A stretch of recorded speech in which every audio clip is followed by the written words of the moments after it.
Am I audible? I see it's moving, so it's probably audible. I changed one of the settings on, actually let me take this off for a second. Just because I changed one of the settings on here, and I don't like it when the thing pops up when I'm clicking around on stuff, but I changed it so there's a noise reduction now. So, I don't know, for some reason that made my mic seem to pick up the sound better. I don't know, but this is the first time actually testing it out in a video. Yeah. Anyway, so I got to the end of step 3, but, shoot, hang on. Can you tell the difference? Probably not. But I wasn't entirely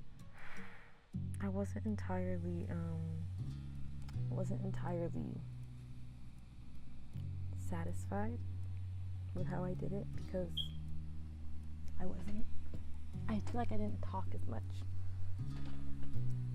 I know this is like the reverse of last time, where last time I was just like, I just need the video to be better.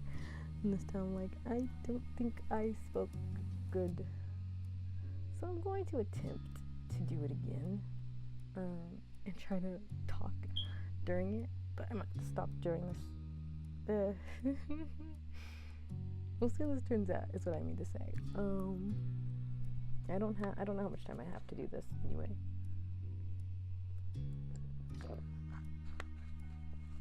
But let us begin. And this is where it ended. That's where I started the last one, right? Yeah, it was in the summer, because happiness was the time before that, but in happiness I did one go. Yep, okay.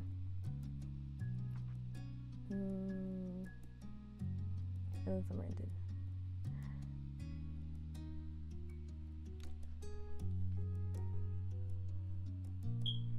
Yes. But I'm nervous. I don't know why it's just a re-recording.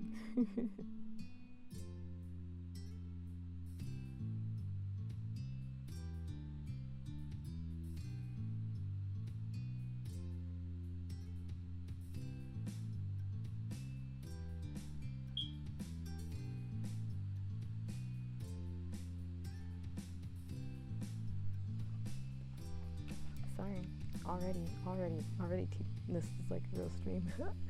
Okay, moths bounced against your window, attracted by the light of your room, a siren call in the slowly darkening sky, just as the day was coming to an end. So too with summer. Liz would be moving back into the dorms before long. Luckily, Lee had been able to come stay for a short trip before her own new journey began. She'd officially been accepted to her first choice college a few weeks ago. This was her last chance to see you all in person for... You flicked through the plans for the next few months, realizing that you didn't even know when you'd next have the opportunity for everyone to be in the same place again. It was hard to think that you'd likely be seeing even less of your cousin going forward, but you were delighted that she was pursuing her dreams. While you were still with each other, your family was going to have dinner together. As ever, the Holdens were tagging along too. We went with, you were going to the Chinese restaurant because I feel like that's right. It was somewhere your family had always enjoyed going, ever since you and Liz were tiny. That long-standing connection made it a fitting location for a final meal out before Liz and Lee set off again. Technically, you were getting ready to go out, though your mind was only half on the task. It was a pleasantly warm evening, the kind that epitomized the vacation feeling, and you were in no mood to spoil it by rushing around. While idly gazing at your room, you spotted a small cluster of unopened envelopes that must have been left for you by a parent earlier. You headed over to the table to flick through for anything of interest. As a child, any correspondence felt exciting due to its rarity. You recognize now that most of it was mundane, but you were checking any mail you got more regularly of late. There was something you were expecting. You stopped at a crisp white envelope. The logo proudly proclaimed the sender, a school you'd applied to.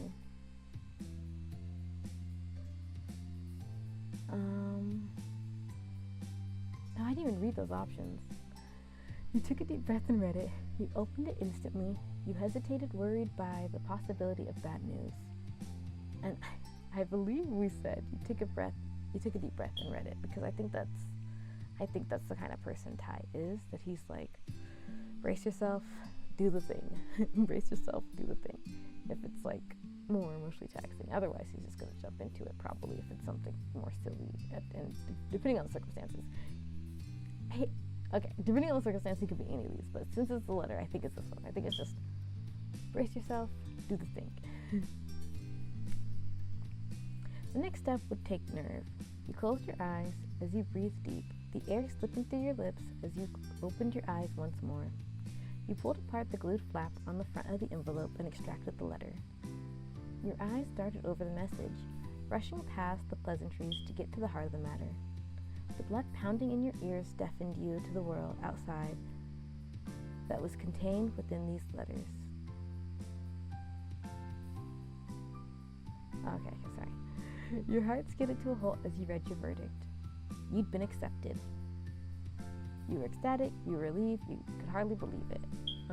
You were relieved. I think, like, it's weird to say, because I always feel like when I say this, I'm saying that he doesn't have like a lot of emotions, but it's like he has a full emotional range. I just think that his emotions are he's more likely to be relieved than ecstatic, you know? Like, I think he's like a low B. It's okay, it's why he's grounding. There's a reason I said that, and I don't know if it's too spoilery to share, so I won't. Too spoilery for my story. There's a reason he's grounding. He's a grounding type personality. The tension flooded out of your body with such intensity. Did I read those?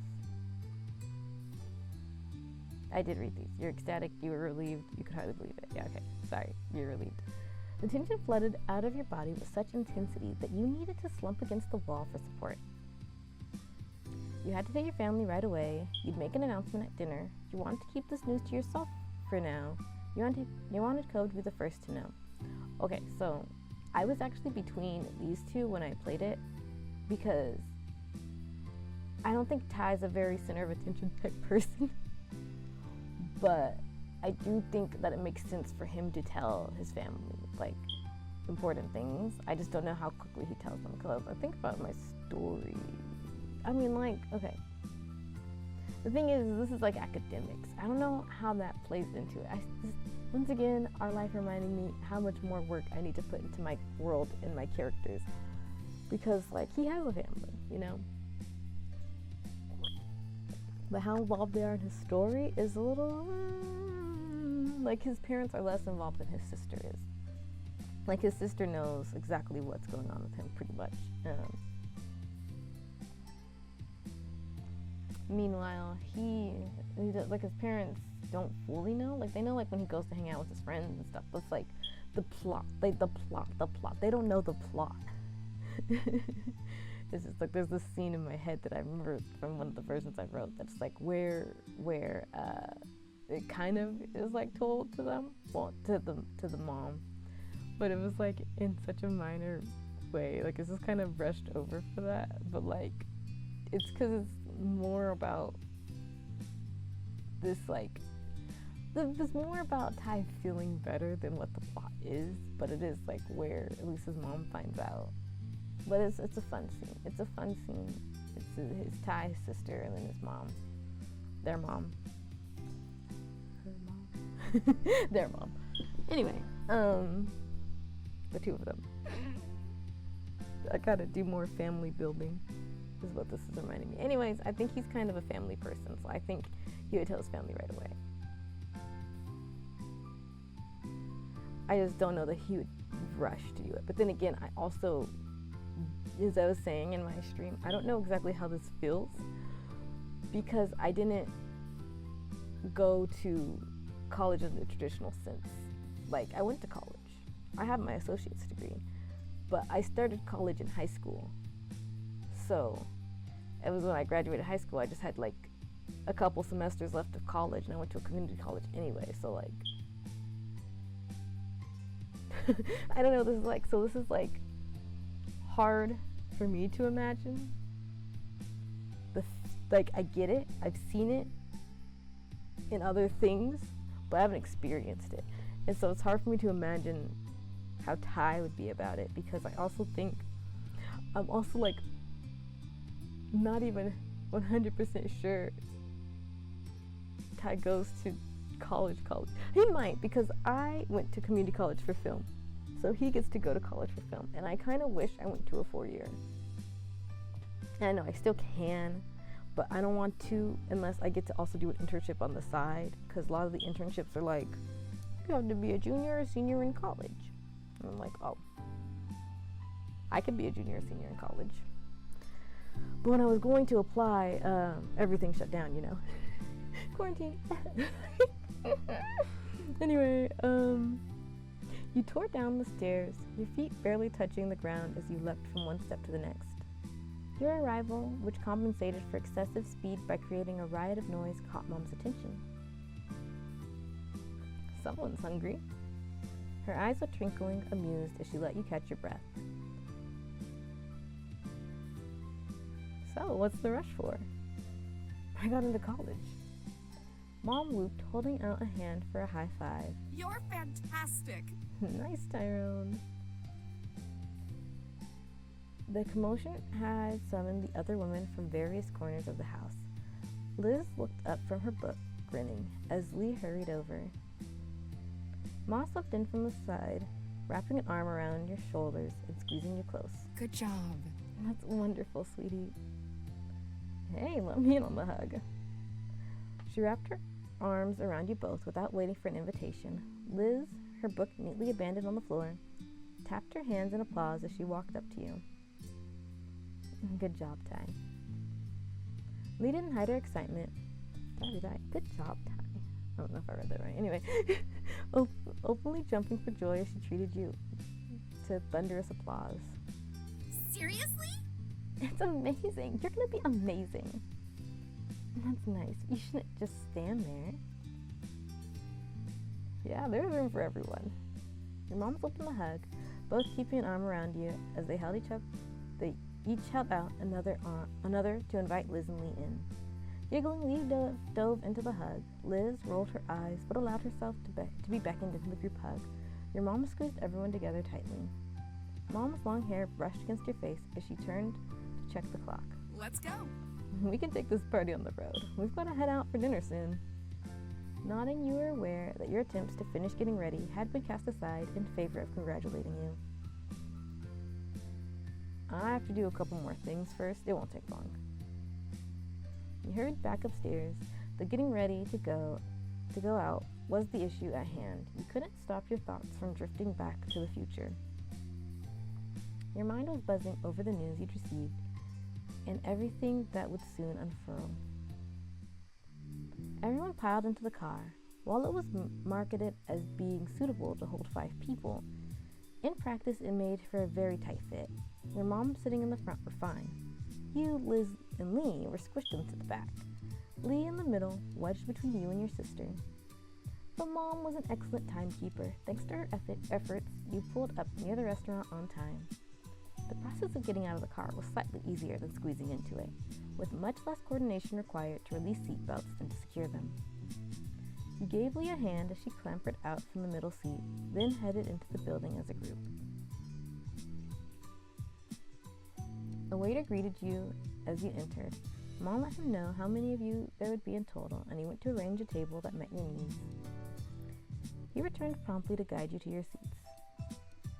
You perched comfortably in your chair, your head held aloft as you buoyed by today's fortune. Your family settled down around you, all cheerful and looking forward to the evening ahead. Your drinks had just been taken.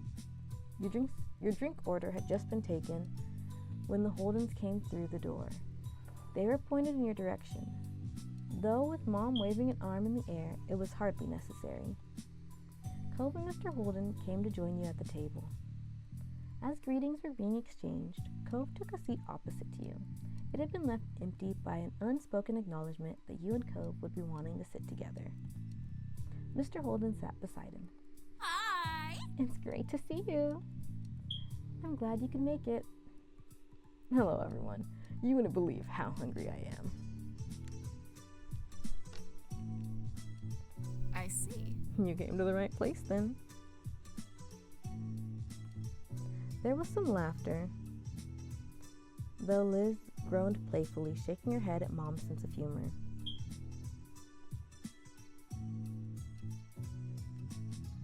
Sorry, 1 second.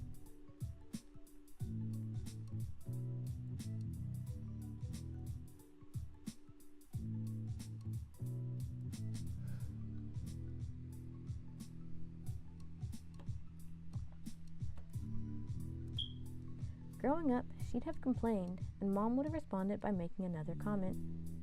Liz had mellowed out over the years, but she still made a show of despairing at Mom's jokes. Her reactions to them had become a joke in its own right. Menus were soon passed around, and a temporary hush fell over the table as everyone read. It didn't last long, punctured by comments about what people had eaten here before and light chatter about what people were considering tonight. Once the waiter had disappeared with your orders, Cliff piped up. Okay. So I've got some good news. Kyra's making a trip out here tomorrow. Cove nodded, turning from his father to the rest of the table. Yeah, we talked about it and figured this was a good time for everyone. Very nice. That's great. Everyone reacted positively to the news, though Ma looked wistful. It's a shame. If only we'd known. Here we are, having a big meal without her. If we'd waited one day, she could have joined us. Mom patted Ma on the back, gently nudging her from the realm of possibilities and what-ifs, and back to the evening that was going so well. Chin up. Me and Liz will still be here tomorrow. We'll just have to throw another get-together and keep the fun train chugging along. Ma smiled warmly, taking Mom's hand in hers. That's true. There's plenty to celebrate right now, but there will be more good news and good times on the horizon. Right. And, speaking of, that's not all we've got either. Mr. Holden's eyes were alight as he sat up straight in his chair, face angled towards the sun. He barely let a beat go by before nudging Cove with his elbow, pushing him to follow up on the announcement. He was the very picture of a proud papa. Cove shied from the limelight, ducking his head down and staring at his lap as he spoke. Well, It's just, I switched over to working full-time instead of only part-time. Plus, I've been looking at apartments. There's a few I can choose from.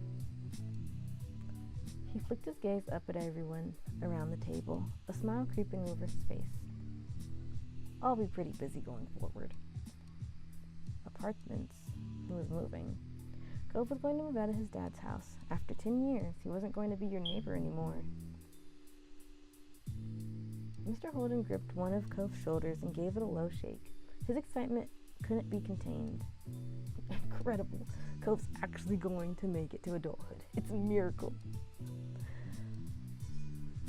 Did I do that high enough? I feel like I do higher for his voice. Hey. I don't know. Mr. Holden leaned back in his chair, staring up at the ceiling in mock wonder. I'm so glad. I wasn't convinced I'd be able to rear a kid all the way to this point, but thankfully I lucked out and got the best boy a dad could ask for. Dad. Cove blinkered his vision with his hands on the side of his face, temporarily blocking his father from sight. Despite his genuine bashfulness, which left him unable to meet anyone's eyes after all the attention thrust his way, he was happy. Thanks. I was really lucky too. You're a good dad. Aw. Come here. Mr. Holden threw an arm around Cove's neck, pulling him into as close of a hug as the seating would allow. He rubbed his cheek on the top of his son's head while Cove chuckled, accepting the affection with good humor. Ma leaned over and whispered in your ear, her fingertips brushing past your cheeks. Would you like to tell Cove and Mr. Holden what you told us earlier? Sure. I'd rather not. You shook your head. You nodded.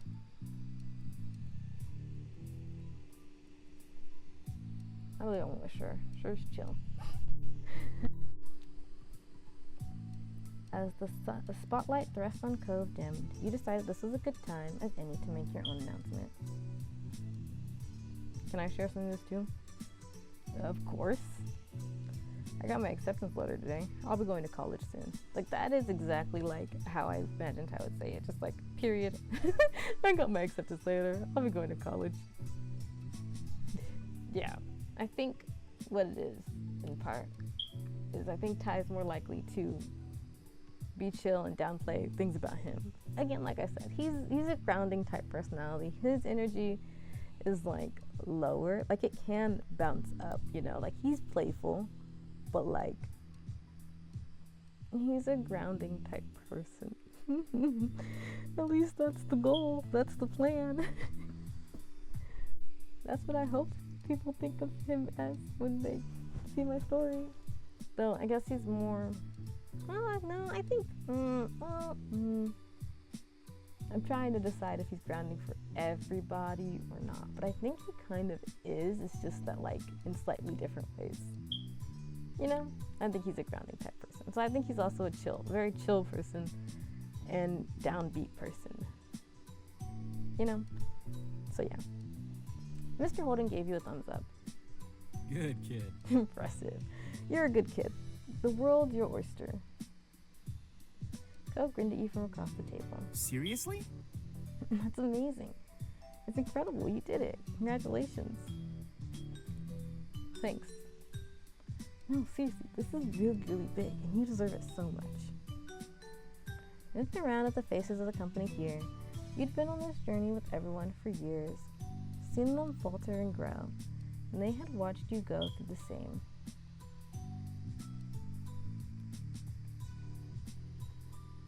Cove was leaving his family home. Liz was heading back to college while Lee was starting at hers. You were staying close, but it was clear you were all heading in different directions, to different destinations. Some near and some far, but it wouldn't be long until you were all going your own way. Your heart swelled with pride for everyone. It was bittersweet. The thought troubled you. It was bittersweet. I went with bittersweet last time because I think that Ty would think it's bittersweet and he'd be like, wow, it's cool that everyone's getting to do the stuff they want to do, but dang, where everyone going? Not exactly like that, but you know, like, as he would joke about it like that. You turned your head to the side, wistful, not wanting to spoil the evening with your troubles. You were glad that everyone was succeeding, but the idea of splitting up gave you a twinge of regret. These people had been key pillars in your life.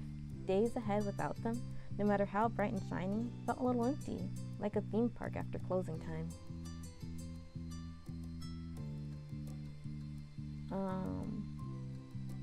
But you focused your mind on the sweet side. Your mind filled with the bitter part. We're gonna focus on the sweet side because Ty is conscious of this kind of stuff. He doesn't like bringing moods down. He's actually someone who tries to lift moods.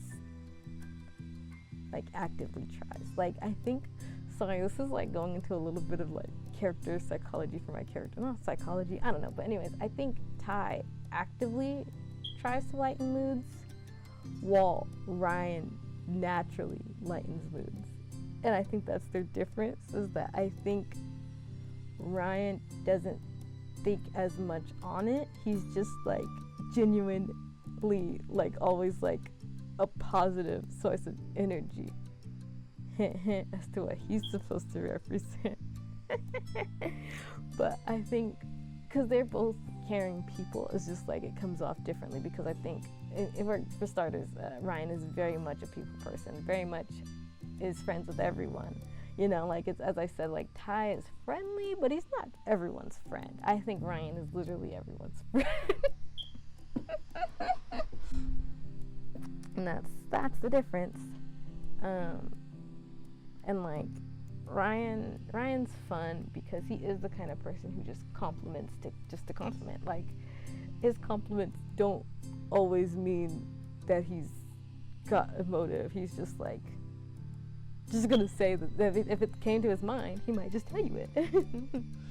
Or whoever he's talking to about that. Like, if he thinks something positive about you, chances are someone's gonna know that he thinks something positive about you. He's just like, he's pretty open, and he's kind of a little bit emotional, but like, yeah. Anyways, this isn't about Ryan, but I don't know, this whole thing, this is important. This is the comparison between Ryan and Ty. See, and we missed out on that when I did my stream. I didn't go into that detail. But yeah, anyways, all this to say, Ty would actively focus on the sweet side intentionally. Which, since we're comparing Ty and Ryan, there is a possibility that Ryan's mind would be filled with the bitter part. Because Ryan's a little bit of a sad sap.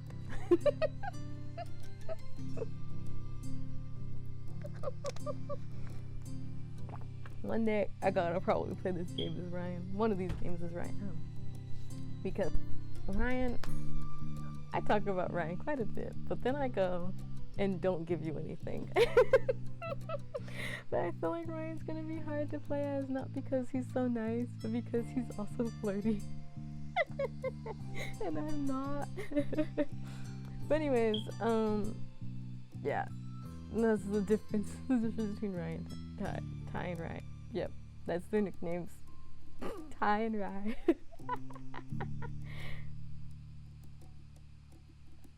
It almost makes me want to change Leilani's name so that she can be Lai, but no, she's Lonnie. Anyways, also, I forgot. One day I might replay this game specifically as Ty, and some of these options might change. Because I wanted to do all the DLCs with Ty, but I feel like it's too weird to do it right now. So I might do it in a little while, and some of these options and some of the things might change because I would have written the story some more again, which I'm working on it currently, again, another version of it. You gotta edit and rewrite and edit and rewrite. But I want to work on it. But I want to know if my answers will be different in, like, I don't know. Honestly, I'm thinking like a couple months, but I'll probably try to wait longer than that. Maybe it'll be next year. Like a year from when I started this one. We'll see. We will see.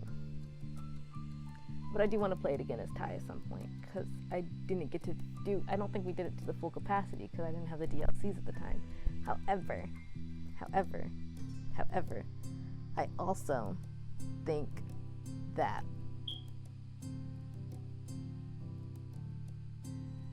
I don't know what I was saying. Options just might change just naturally. I don't know. Understanding might change. New adventures are still I'm gonna carry on now. New adventures are still ahead, and you could encourage that optimism. Go brought some attention to himself with a clearing of his throat and a small interjection. I'm gonna stretch my legs while we're waiting for the food and everything. Sure. Sure thing, bud. With a tiny smile, he nodded at his dad, but the lightness to his expression faded when he moved to face you. Wanna come? He was attempting to be subtle, but there was very obviously something on his mind. Something he wanted to talk to you about alone. You watched him with concern as he rose from your seat. Yeah, I'll go. Take care. With those parting words, the two of you walked about the place. He was trying to get as far away from everyone else as possible without actually exiting the building. What did you need to say? He hadn't admitted that was what this was about, but he didn't need to. Cole started pulling on the hem of his shirt. He turned his head back to face you, but it was an awkward moment.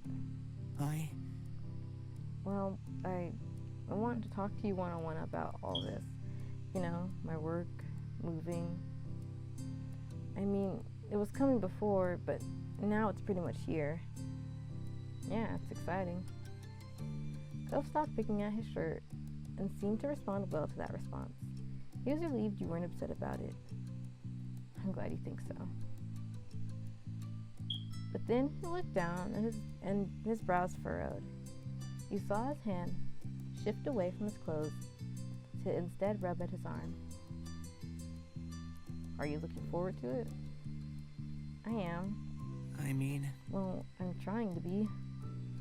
He ducked his head further, and you saw his face start to redden. But it's scary. I don't want things to end.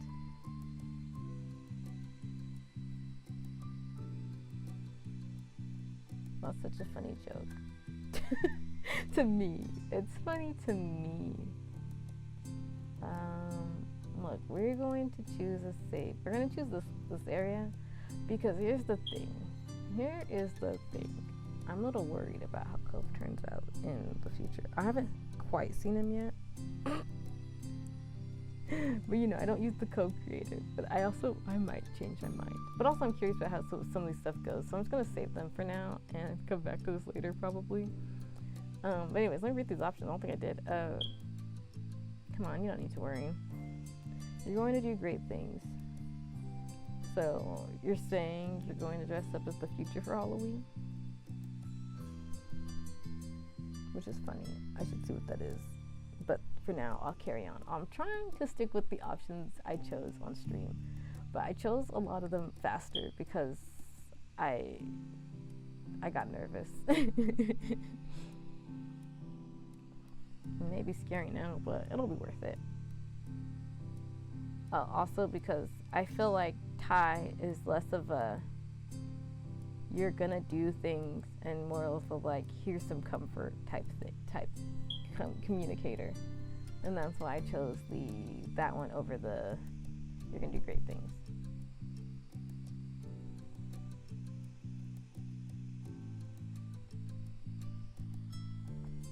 I sure hope so. Cool. Copeland turned his head away and wrapped his arms around himself. You felt a sudden chill that definitely wasn't caused by the air conditioner. It's happening, What I talked about earlier this summer? The world isn't going to keep us together anymore. It'll all be up to us now. But everything is still going to be okay, right? We're still going to be okay? You were as worried as he was. You got mad at him for this. You kept calm. That's Ty. Ty is pretty decent at that. In moments of people feeling down, just don't pile it on really quickly, or he's gonna wallow a little. But he's gonna keep calm.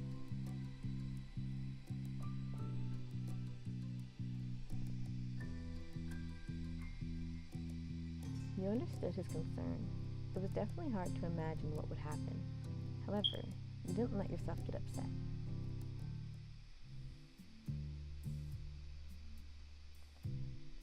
I want it to be forever. I'll make sure we always are. I don't know, but it's gonna be alright.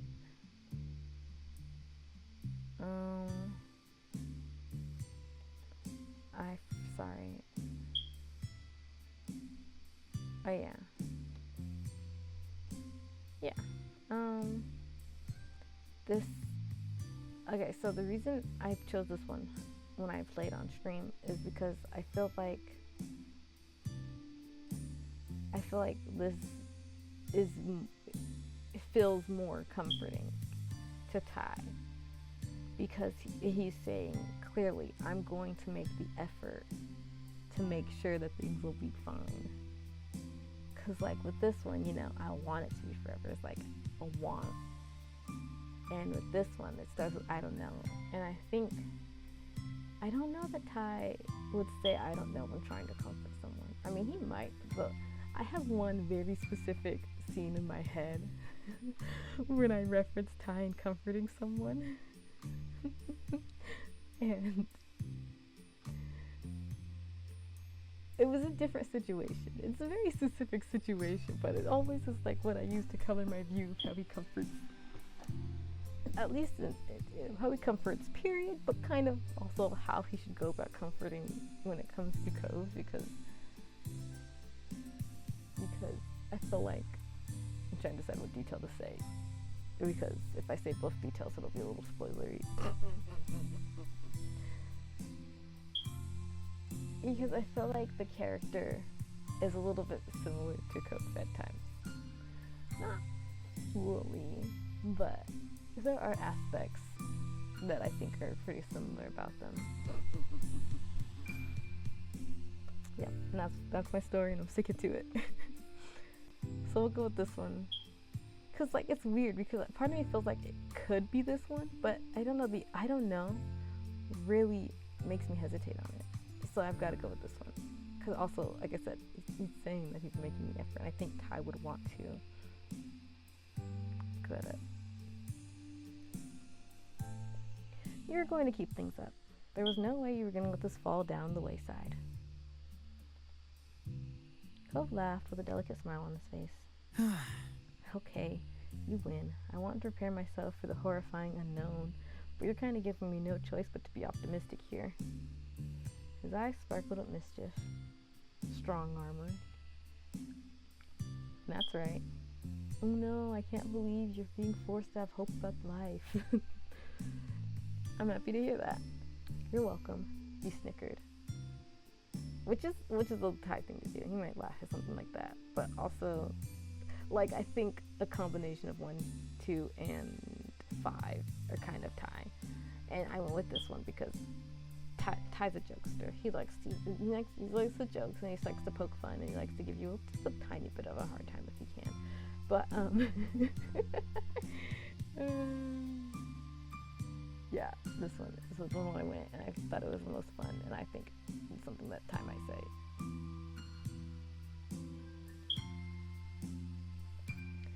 His lips twitched up at your sarcasm. Right? I know. How am I going to get past this? He gave a small smile and then stopped joking around. Thanks for listening to me, Ty. It helped. He felt pleased that his anxiety had been eased after talking it out. Phil watched you with affection written plainly across his face. Ty. You're just so...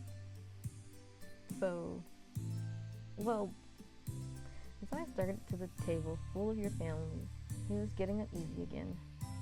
But he seemed determined when his gaze came back to you. Could we talk again? Even further away? Like, outside?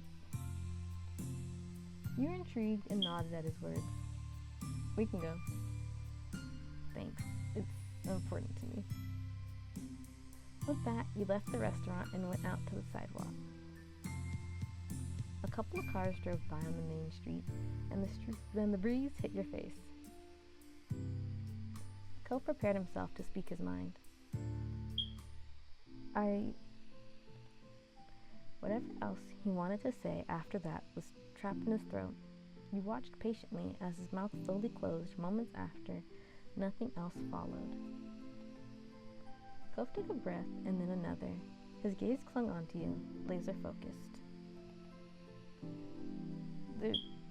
There's something I wanted to tell you about. Something I should have told you a really long time ago. His voice shook, and there was no mistaking the fear in his blue eyes. Goosebumps broke out across your skin, and you subconsciously started wiping your sweaty palms on the side of your hip.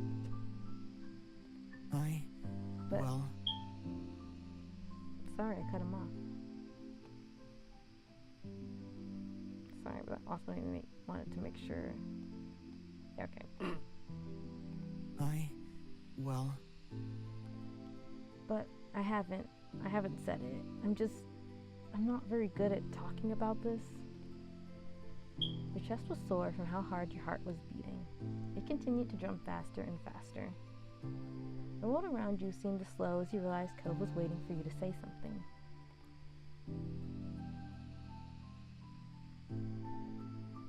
Please, I'd like to know. It's okay, you can tell me. I have a feeling where this is going. You don't have to, not right now. It's okay, you can tell me. I think we've established ties. Like, this is. Yeah. This time. That seemed to be exactly what Cove needed to hear.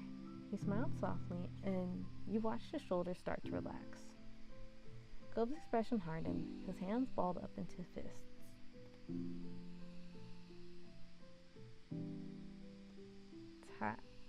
Tyrone. He said your name boldly, but then his confidence faltered. I know I said it wrong. Hang on. I'm going to rewind it and do it again. I'm going to rewind back to the option, actually, because I want to flow through. But the reason I paused, the reason I hesitated is because I wasn't sure if I should read it as Ty or Tyrone. Because sometimes, it's weird to say his name. And it's probably because I call him by his nickname so often. It's like the same kind of within my family. Like calling certain people by their actual name gets weird because I'm so used to calling them by their nickname that it's like, oh right, I guess I should call you your name. In certain situations, sometimes you just say the name and you're like, that was weird, because you're used to using the nickname. So right there, I hesitated because I was like, which one would be better in this moment? And then I decided it's probably to say his name because it's like a serious moment. But I just sometimes I go Okay, we will carry on, and I'll reread all that so that it'll flow better. Apologies and thank you. It's okay, you can tell me. That seemed to be exactly what Cove needed to hear. He smiled softly, and you watched his shoulders start to relax. Cove's expression hardened, his hands balled up into fists. Tyrone. He said your name boldly, but then his confidence faltered as he stared deeper into your eyes. Only a squeak came out next. Tyrone, He frowned wobbly. His face became a dark red. It was plain on his face that his nerves were spiraling. Then Cove froze completely. You waited for him to compose himself. Instead, he crumbled forward, burying his face in his hands. He can't do it. Not yet, you realized, feeling disappointed. Sorry. Cove continued to hang his head in defeat, and you knew it would take at least one more chance for him. He started on his way, but it was always a struggle for Cove to fully take that next step.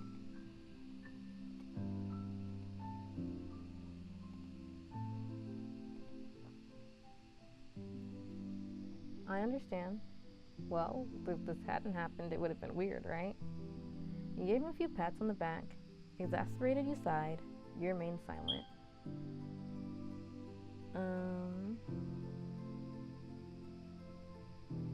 Sorry, I'm curious now. I went with I understand last time, because, he said sorry. And it almost feels weird not to respond when someone says sorry, I guess, I wonder how it's different. I guess I can find that out on my own time, since I said I was going to try to stick to the stream one so that it just fits. I don't even know why. I was like, understand, because I understand, he's like, okay, I get it, it's alright. But I wasn't expecting the next thing to happen, so I'm tempted to try staying silent this time, just to see if they just stay there. I also was curious about this one, but I wasn't sure if it was too poking fun.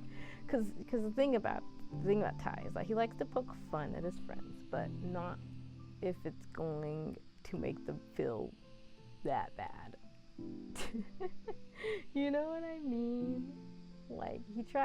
He believes there's a time and a place. He believes there's a time and a place. And a specific way of delivery.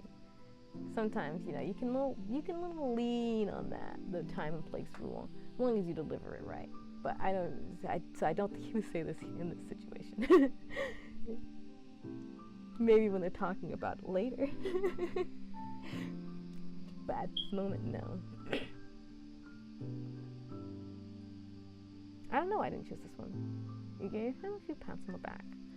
I don't know. But I still hesitate on it. I'm like, But he wasn't exasperated. He wouldn't, exasperate and sigh.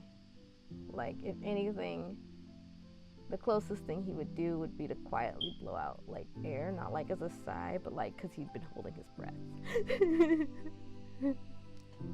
So just to calm himself down. He remained silent.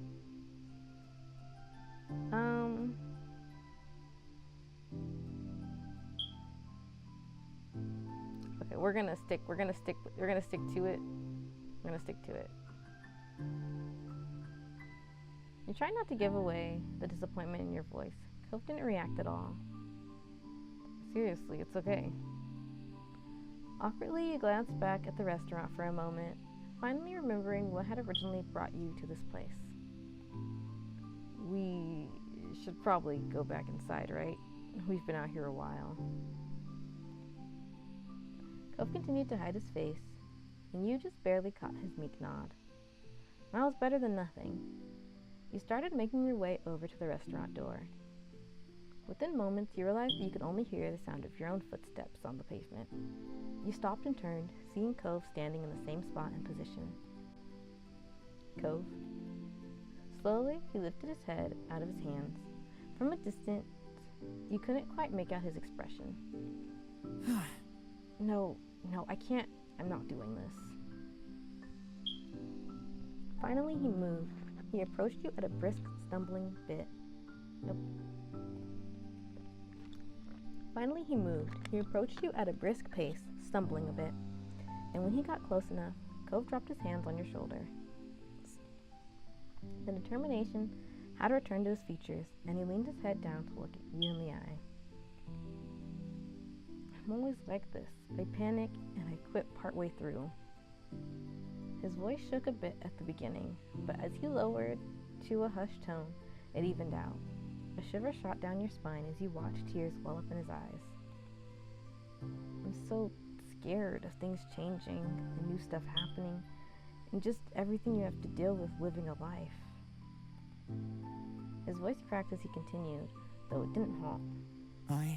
But the worst of any of it is thinking about the future and not knowing if you'll be there. And I don't want to be afraid to say that. I don't want to be scared of anything that has to do with us, not when it comes to you. You're the one who makes me less afraid. When something is horrible, you can make it better. When I feel alone, you're what lets me know I'm not. Sometimes I can't even remember what my life was before I moved here, before you were in it. I was so little and it was such a long time ago. It was so hard then.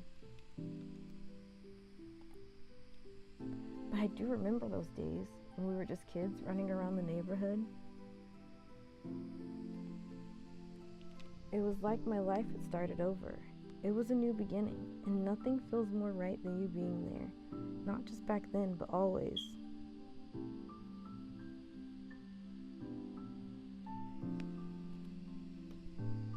As much as he tried, willing and blinking the tears away, they won.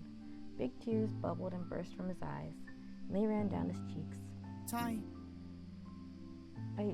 I want to be with you.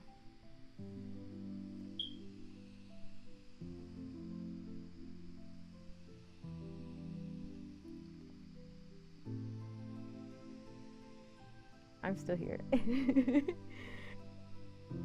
It's like my brain was like wondering if I should start talking about Ty or not. I mean, like, it's slightly unrelated, but details about Ty. Anyways, the options here are: I want to be with you too. Finally, Cove, you're incredibly special to me, but I'm not ready to be in a relationship. Which is not what we're doing. The reason Ty has not confessed is not because he's not ready to be in a relationship. It's that Ty is the kind of person who doesn't want to, like, make someone else uncomfortable with his own being, with his own feelings and stuff. So, like, even if it was kind of reciprocal, if Cove wasn't ready to be in a relationship, Ty wasn't going to put that in the air and make things awkward or make him feel pressured or anything. So that's not, and that's why it's not that option.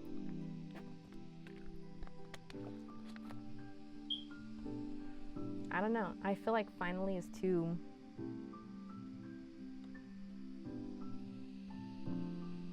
I don't know how to say it, but it doesn't fit Ty. And it's not just because there's an exclamation point. What?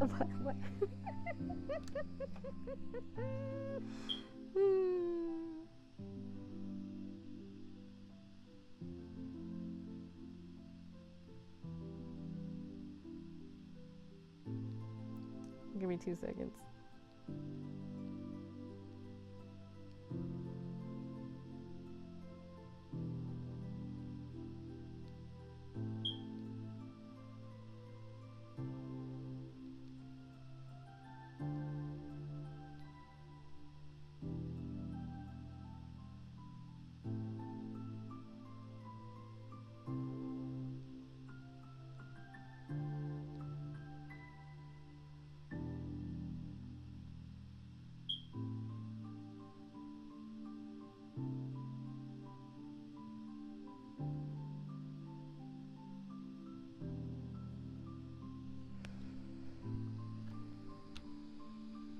Okay, and then, so that leaves the last option. I want to be with you too.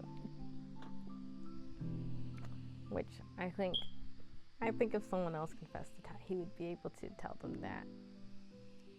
Probably after after the initial shock wears down.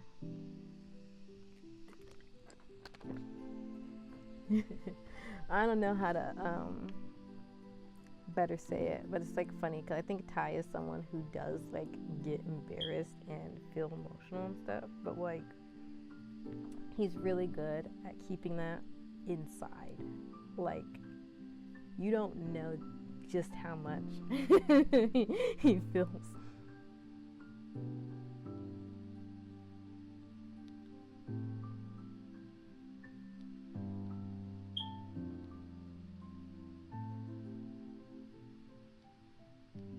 You know?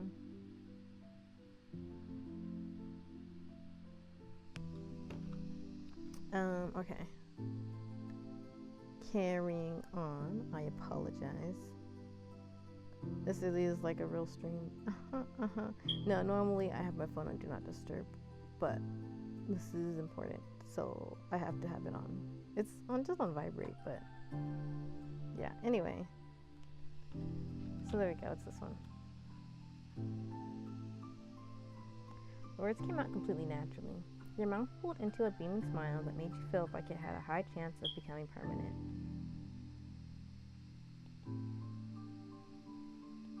Sorry, I have to double check I chose the right thing. There were probably a million moments or more over the years where you looked at him and thought about saying it, but there was nothing stopping you anymore.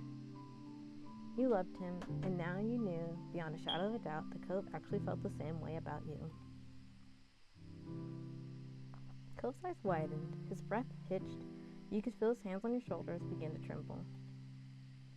The way his expression twisted, you knew that he was struggling to put his thoughts in order. You wondered if he even believed the last few minutes actually happened. Is this really alright? And that was all he could muster in the tiniest whisper.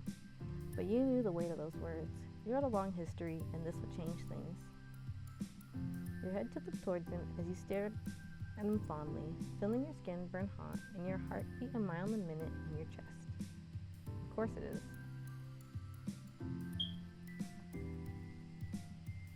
Cove let out a long, shaky breath. He still seemed to have difficulty believing he had spoken those words, and that you had returned the feelings.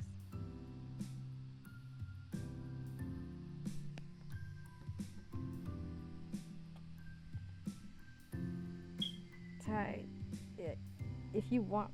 Let me do that again. Cove let out a long, shaky breath. He still seemed to have difficulty believing he had spoken those words, and that you had returned the feelings. Ty, if you want me, can I be your boyfriend? I'd like that a lot. I can't think of anything I'd like more. His lips quirked into a hopeful smile, eyes still glistening.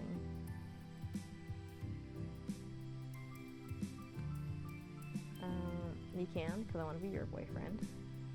Yes, I feel like the exact same way, Cove. I definitely want you. I don't remember which one I clicked on. Well, that's awkward. Well, let's hope that my logic here gives us which one it was. I know when I was playing on stream, as I mentioned, this is a re-recording. When I was playing on stream, I was nervous times 2 because I get shy. But also I was just nervous that day. Yeah. Anyway, now I have to figure out which one I said. I know it was probably one of these two. Which one is more Thai though? I think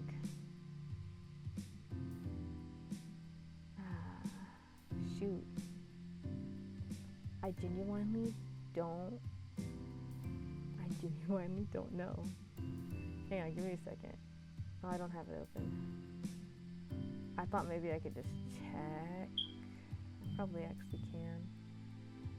Hang on. Actually, yeah.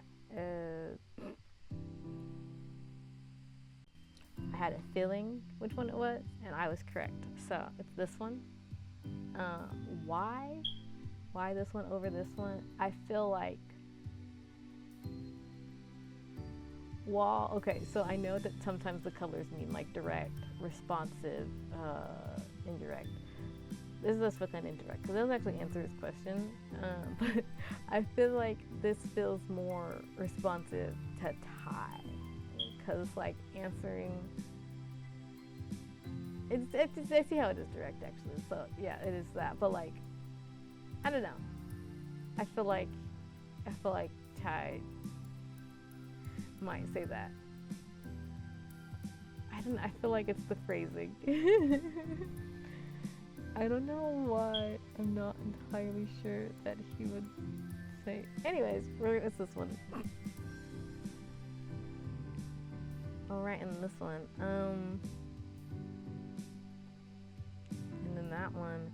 You hugged him, you covered your face shyly, you jumped into his arms, you beamed at him.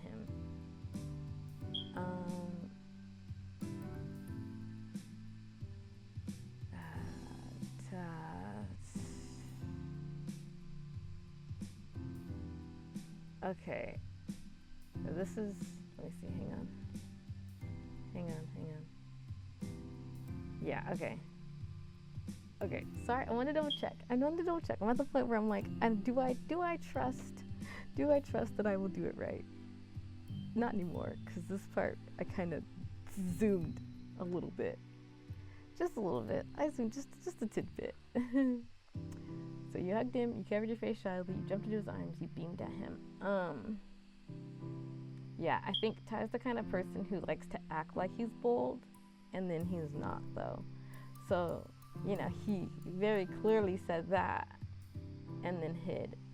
Because I think that makes sense. I think he would, want to avoid direct eye contact, because he's lucky, like, I can't believe I just said that. How embarrassing of me. That's the kind of person I think Ty is. Like, other people, is it embarrassing? If it's him, yes, it is embarrassing. Like, he might say something's embarrassing to one of his friends, like, oh, that you did that thing that's embarrassing for you. But he doesn't, like, mean it. But for him, he does mean it. He's like, wow, that's so embarrassing. Yeah. Anyways. Yeah. Not, like, embarrassing in a bad way, though. Like, he's just, like, he just can't. He's just not as bold as he presents himself. You know what I mean? You know what I mean. Yeah, you know what I mean. Yeah. Okay, let me carry on with reading.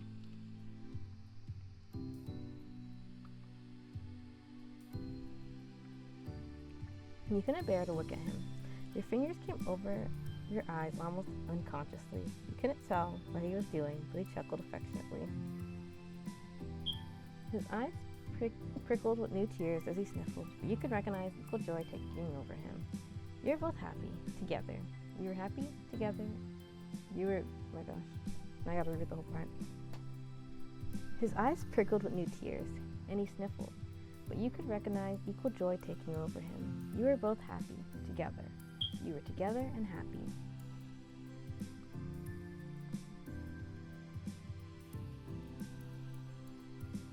You wiped away his tears. You were filled with happiness. You teared up as well. You squeezed his hand. Okay, so the thing on this one, I can see any of them.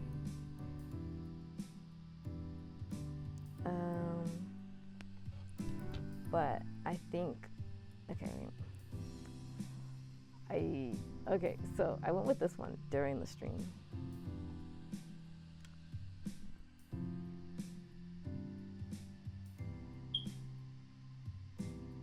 Sorry, 2 seconds.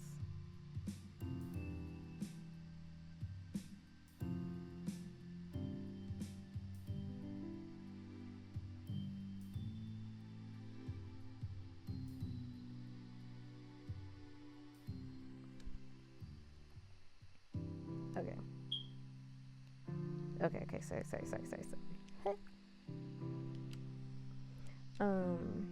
Right. And I think the reason is Ty doesn't like to cry in front of people. He doesn't. He has to, like, sure, this is an emotional moment, but I think it has to be,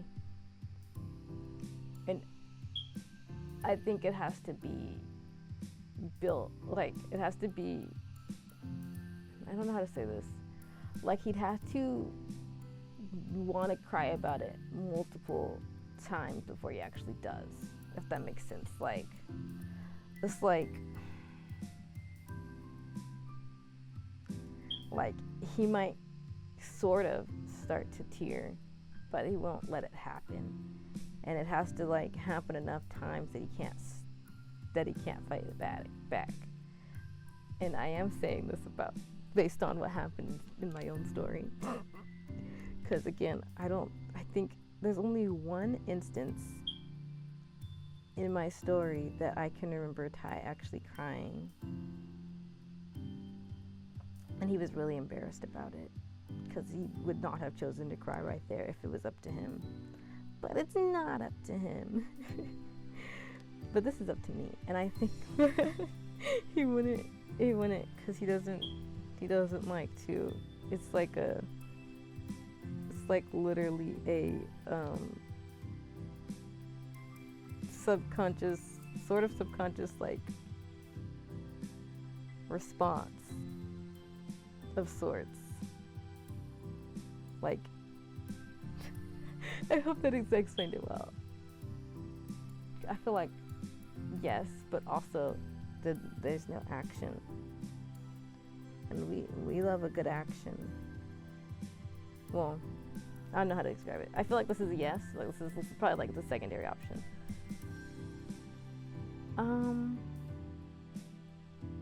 I think, I don't know why, but if I had to come up with a reason, it's because they're not in a private enough area. That's my story, and I'm sticking to it. Because that's so, I know it's just wiping away tears, but it also feels a little intimate. I mean, it kind of is, but also his glasses are right there.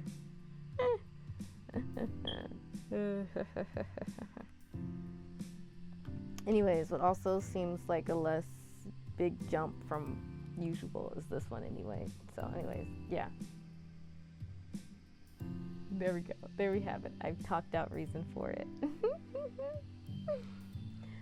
His hand was gentle against yours, and you relished the physical proof of you being together. Then Cove reached up to caress your cheek delicately and took a moment to simply cherish you. A peaceful smile grew on his face and his eyes sparkled. Gotta get back into character on rewind. Then Cove reached up to caress your cheek delicately and took a moment to simply cherish you. A peaceful smile grew on his face as his eyes sparkled. Can I kiss you? Your jaw dropped. No matter what else had just happened, that was not a desire you expected Cove Holden to be capable of vocalizing. You were completely floored. Yeah, Ty would be. Seeing your reaction made him realize exactly what he had done. He had seriously asked to kiss you. An intense blush covered every inch of his cheeks in absolute embarrassment, but he didn't take it back.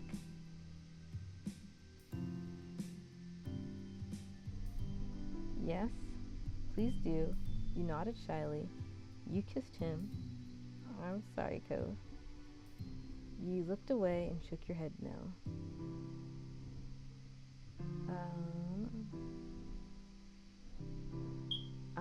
I'm currently of the belief that he would nod shyly, because I think that I think, like I said, Ty gets embarrassed too. He doesn't like to show that embarrassment, so I'm not sure how well he would be able to words right now without it sounding like a squeak.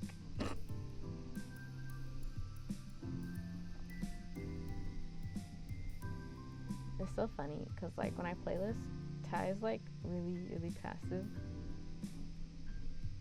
but there is a scene I've written, it's not anywhere in my story, but where he does initiate, and I'm like, how do we get there?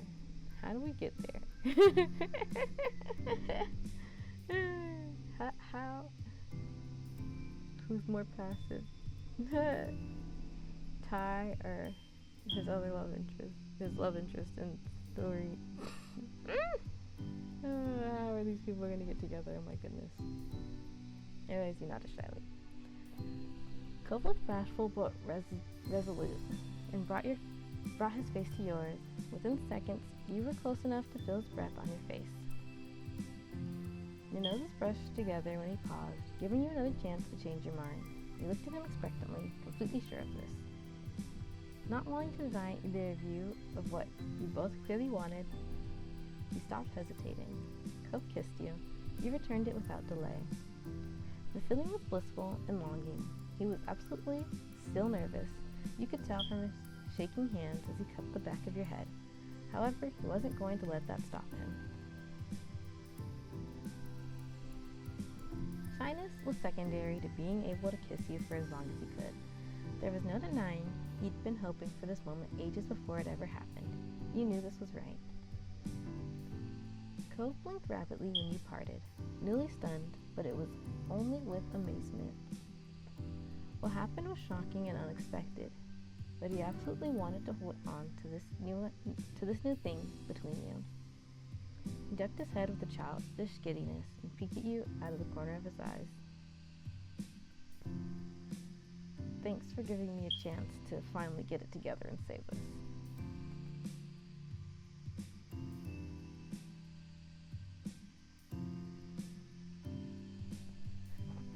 Yeah, it definitely took you a while. You were worth it. It was agonizing. For you, I would have waited forever. You've always done that for me. You nodded quietly.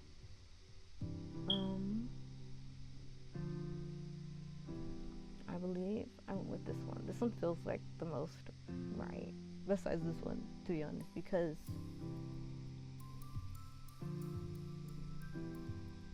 I don't think Ty would say these at the moment. Like, I don't think he would say this one, because again, Ty's reasoning for not confessing isn't like how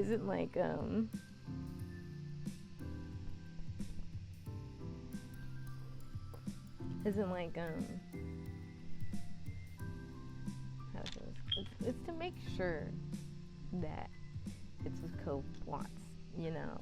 That's his reason. So it wouldn't be like something like this. It's like he should have said something sooner, because like if he wasn't ready or he didn't want it, then that's totally fine. That's like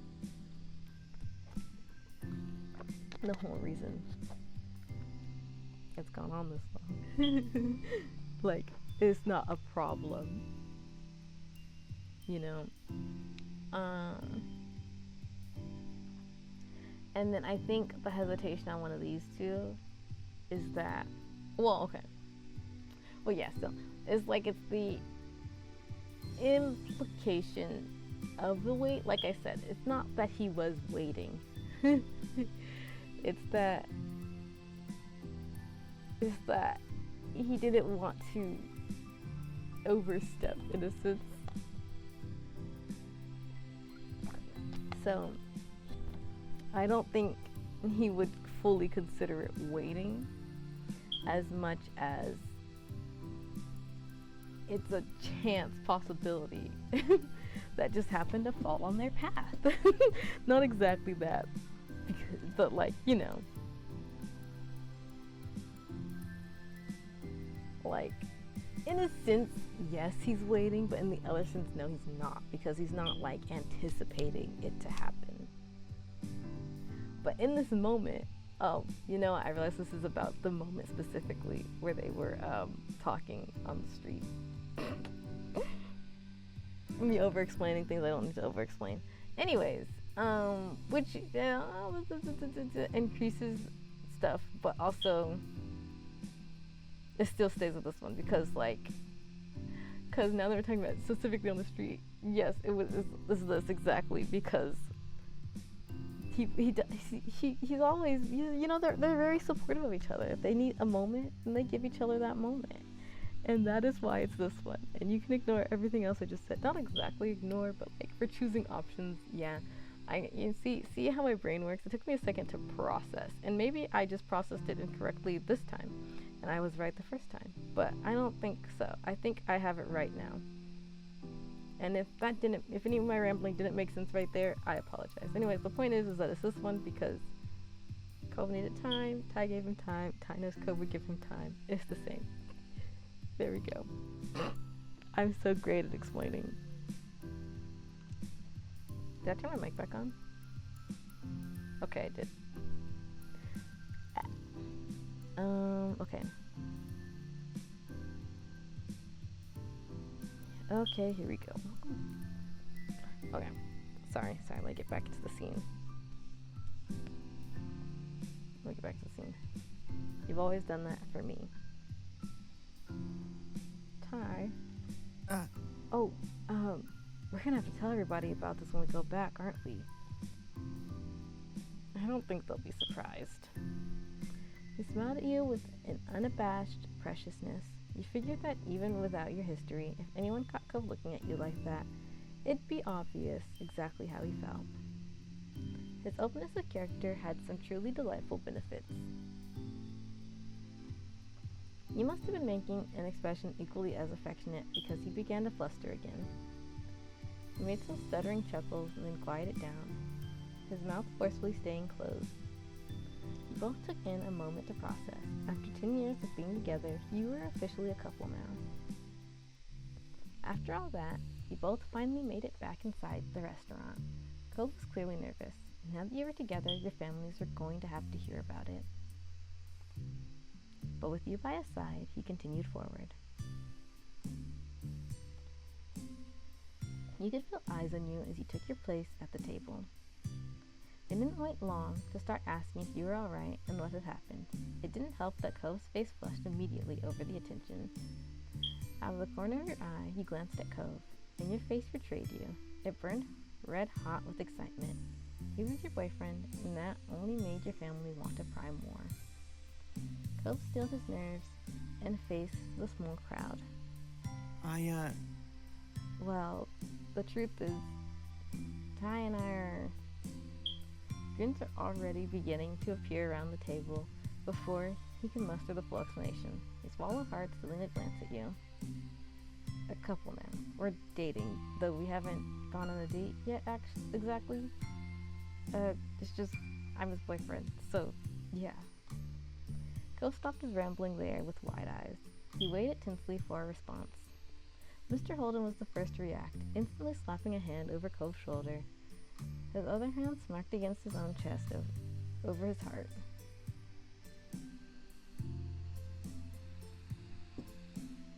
You did it! That's amazing, Cove. Ty, if you need anything, I'm here. Don't hesitate to come to me for help.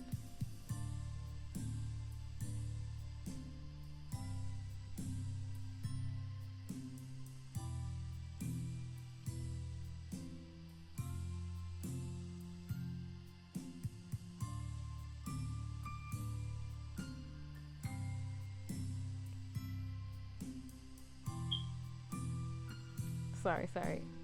I know, I disappeared again. I'm right here.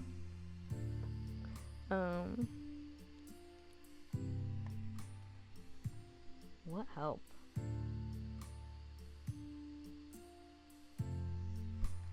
Well, Son, I'm so happy for you.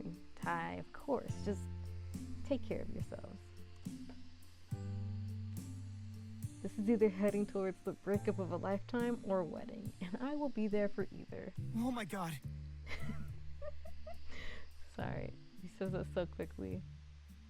Well, oh my god. Dad? Cove covered the side of his head that was facing Mr. Holden with a hand sunk lower in his chair, in some desperate attempt to put distance between him and his father's words.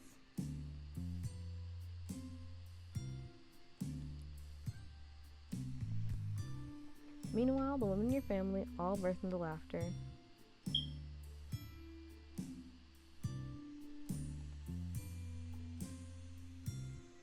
Pull back on those reins a little there, Cliff. They're not ones to rush. It took them a decade to reach boyfriend status. Don't worry about it. I don't think we need to start looking at venues yet. Exactly. This is wonderful news, and all we need to do is congratulate them on it. Ty, Cove, I'm so glad for you both. I know you'll be happy together. We're rooting for you. Yeah. Yes, we are. This is so exciting. I knew you were meant for each other. Well, I called this one. I called it years ago. I should have made a real bet with someone, though I don't think anyone would have been dense enough to bet against it.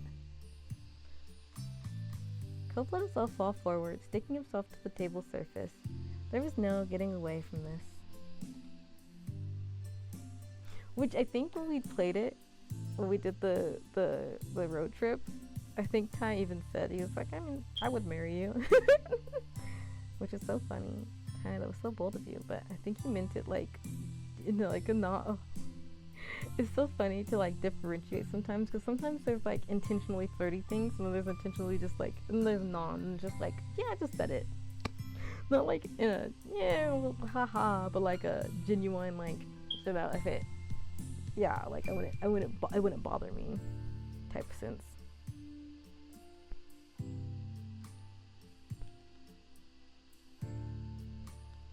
And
okay, focus up, locking in.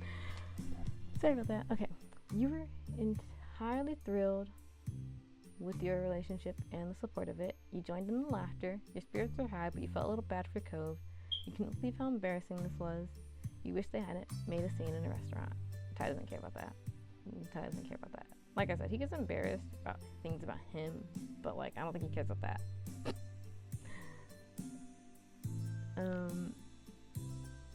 I think like besides that one is probably like a mishmash of it, but I think overall he's going to laugh. Everyone's laughing, he's going to laugh. Like Ty's a good spirits person.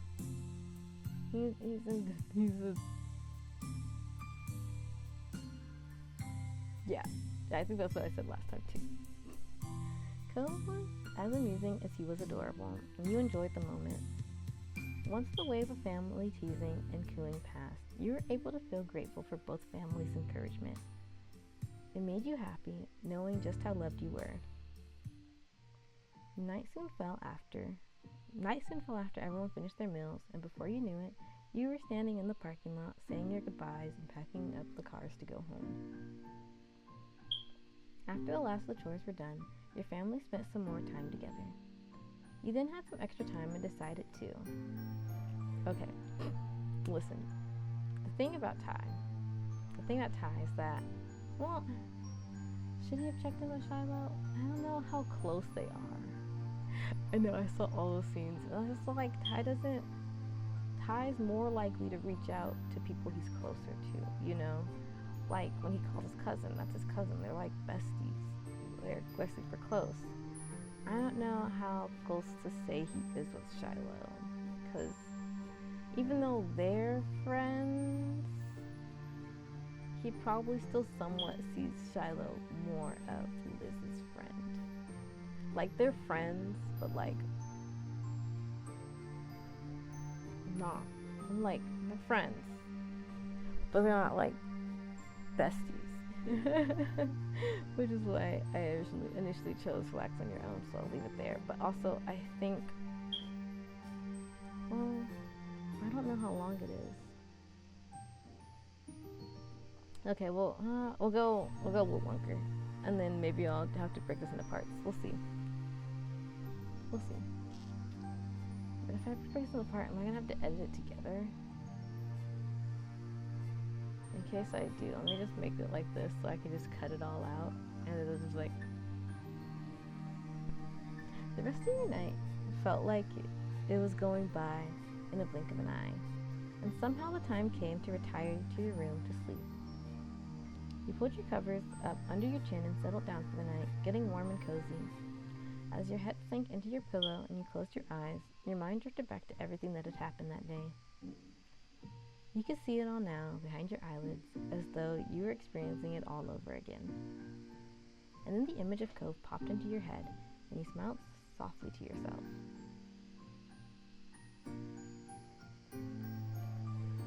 You decided to send him a text to chat.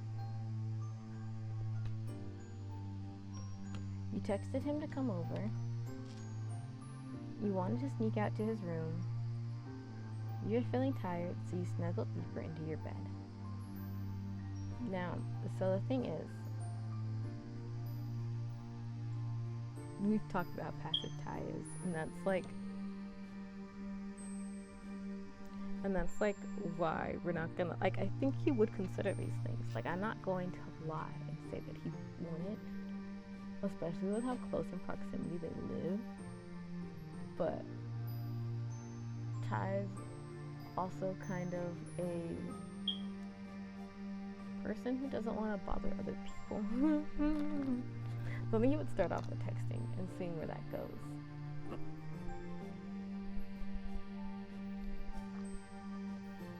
Oh wait, let me save it though, just in case I want to change my mind. Just in case.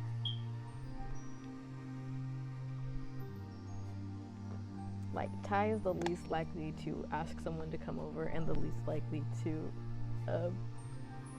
okay, well, maybe not the least likely. So he's the least likely to ask someone to come over and also least likely to go over to someone's house unannounced. And I hesitate on that because Miles and Leilani are also in the cast, and they are introverted people. However, I think actually, so I don't think they'd go over like unannounced, but they didn't say that it would be unannounced for the sneaking into his room part. But I think they would be willing to go make plans and stay at people's houses, because I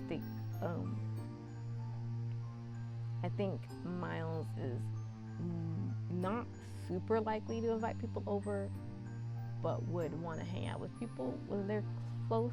And then I feel like Leilani is more likely to invite people over, but she's also likely to be like, okay, your stay is over.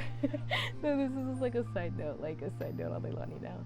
Because like one time in one of my scenes that I wrote, like Ryan was over at her house and she was like, Well, you don't have it. I don't even think, like, I think it was more talked about off, like, this happened off screen because they talked about it later.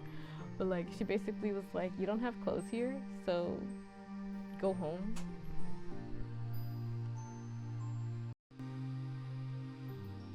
Oh, right. I was talking about Leilani and how there was a scene that she was, there was this scene where basically Ryan had stayed over and she sent him home because she was like, it's a school night and you didn't bring a change of clothes. Come back if you want with a change of clothes, but you don't have one here, so bye. Because she's thinking, she's planning ahead. She's thinking about how they got to get to school and their morning routines and all that stuff and what they have at access. And all this to say that she might invite him to come over. Wait, what are the options? Yeah, she might do that if she. But it's kind of late, so she might not actually. She might just go to bed. But Miles might want to do one of these, and Ryan would do this. But Ty, I think Paisley also would do one of these. Oh my gosh, you guys are such delinquents. Ty's not a delinquent, unfortunately. No, he acts like a delinquent. So like, but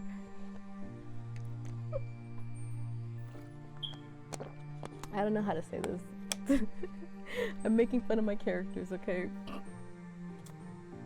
Taking your phone from your bedside, you lay on your back and held it above your face, typing out a message to Cove. Are you awake?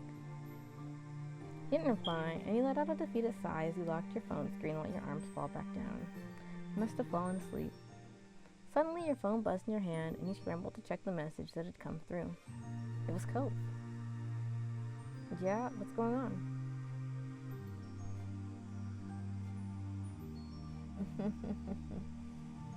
Nothing much. I'm trying to sleep. I'm texting you, that's what.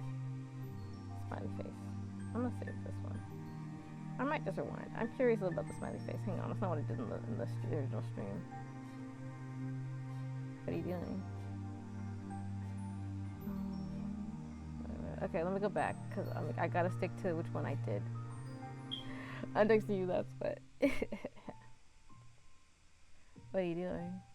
He watched the little dots on your screen as he typed before his next message popped up on your screen. I'm just heading to bed. Good night.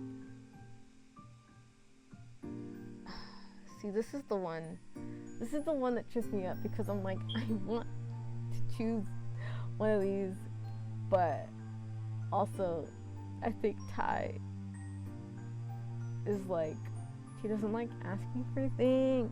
Ty, you're so annoying.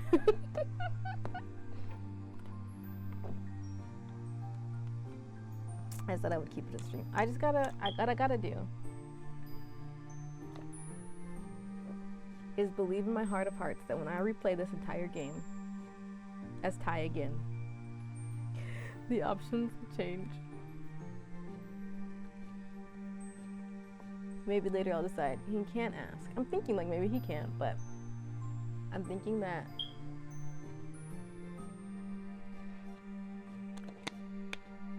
it might be a little unfair of me to change something up. What do you think? What I think is that maybe what I need to do is flip a coin.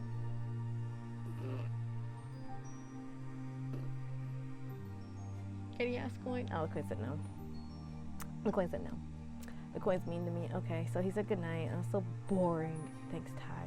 I wanted to expand these, but I think literally it's because, goodness. Ty's just the kind of person who, if someone says goodnight first, he's gonna be like, oh, okay, goodnight. Because he doesn't. He needs to work on that. I'm curious though. I'll do it on my own time. You have to reply before setting your phone down on the bedside table again and plugging in the charger. Cocooning your blankets around yourself, you snuggle into your bed and soon find yourself drifting off into sleep and into a deep, restful sleep.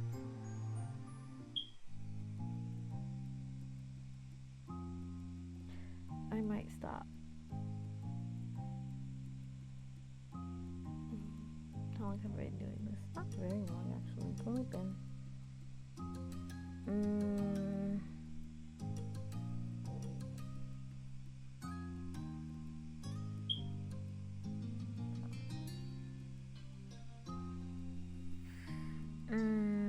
what if it changes between times? My layout. Okay, let me think about this. I'm gonna flip a coin. Should I keep going, coin? Okay, we'll keep going. And I'll try to lock in.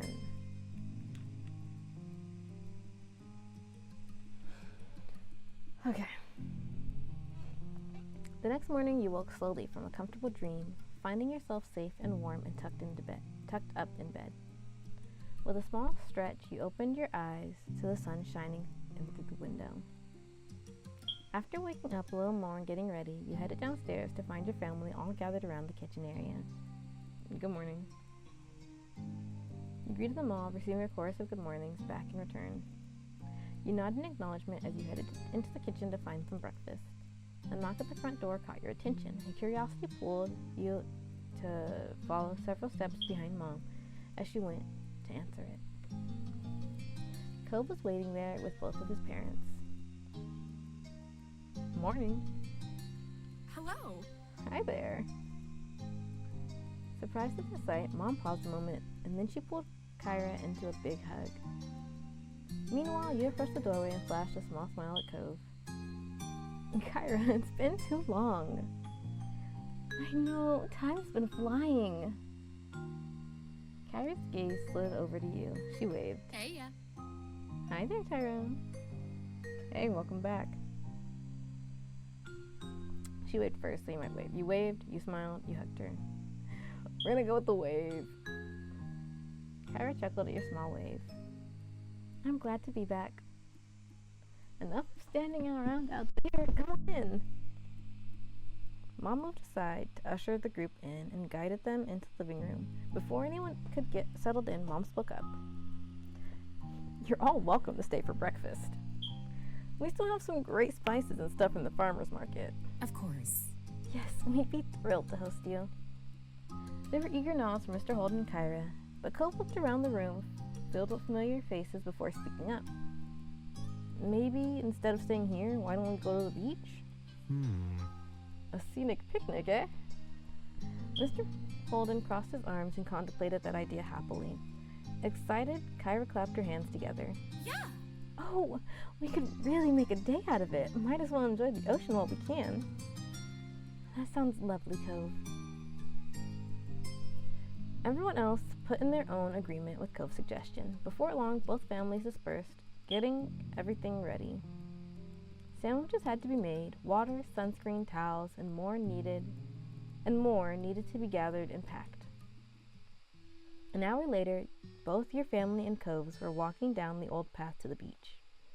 The morning was already turning into a bright and beautiful day. You honestly couldn't ask for better weather for a beach trip. The moment you laid your eyes on the full view of the ocean, you stopped and stood there mesmerized. It didn't matter that you grew up there. The sight always filled you with wonder. Hey, Tyrone? So? I was thinking about calling Terry and Miranda. See if they can come too. Everyone else is pretty much already here, so would your family mind? That'd be cool, I'll ask them. You were already so excited at the prospect of seeing your friends today that you immediately darted away in the direction your moms went. Behind you could hear the familiar sound of Cove laughing. I have a question. Would it be alright if Terry and Miranda came by? I don't see why not.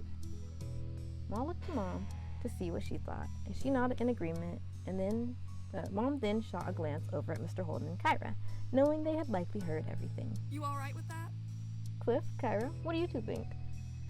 The more the merrier. Okay. Of course they're welcome to me. Thanks. Delighted, you nodded and turned on your heels. Cove was still several feet away, talking to Lee and Liz, likely about the same topic. With a beaming smile, you gave him a thumbs up, and the two of them must have also approved, as Cove quickly got his phone out and started making the calls. At that, you turned your attention to helping with the picnic setup. Unexpectedly, your phone started ringing. You dug it out, curious to see the caller ID. Feeling your heart jump with excitement, you answered the video call request. It was Derek. Hey, it's been a while. Seriously, but what's up? The voice that came through was much deeper than it had been when you first met, but it still had the same exact enthusiasm of a kid. Have you been enjoying these crazy summer days? Yeah, I have. It's been amazing. There's been ups and downs. It's been memorable, to say the least. I would have enjoyed them more if you'd been there. It's been memorable, to say the least, what we said last time, because I thought about what did happen over the summer, and they went boating, and he got sick on the boat. And so that takes away from the amazing, even though there was some good stuff in there. So I think it was memorable, though, is more accurate of what he would say. 'Cause, like, yeah, he has, but there's been ups and downs, but I don't think he would say there's been ups and downs. So, it's memorable to say, at least. It sounds interesting. You'll have to catch me up on that. What about you? How's your summer been? You're beyond curious to know what Derek had been up to since the last time you spoke. He chuckled, noticing your invested tone. Honestly, I've just been slammed with stuff lately. College applications, scholarship inquiries. What else is new?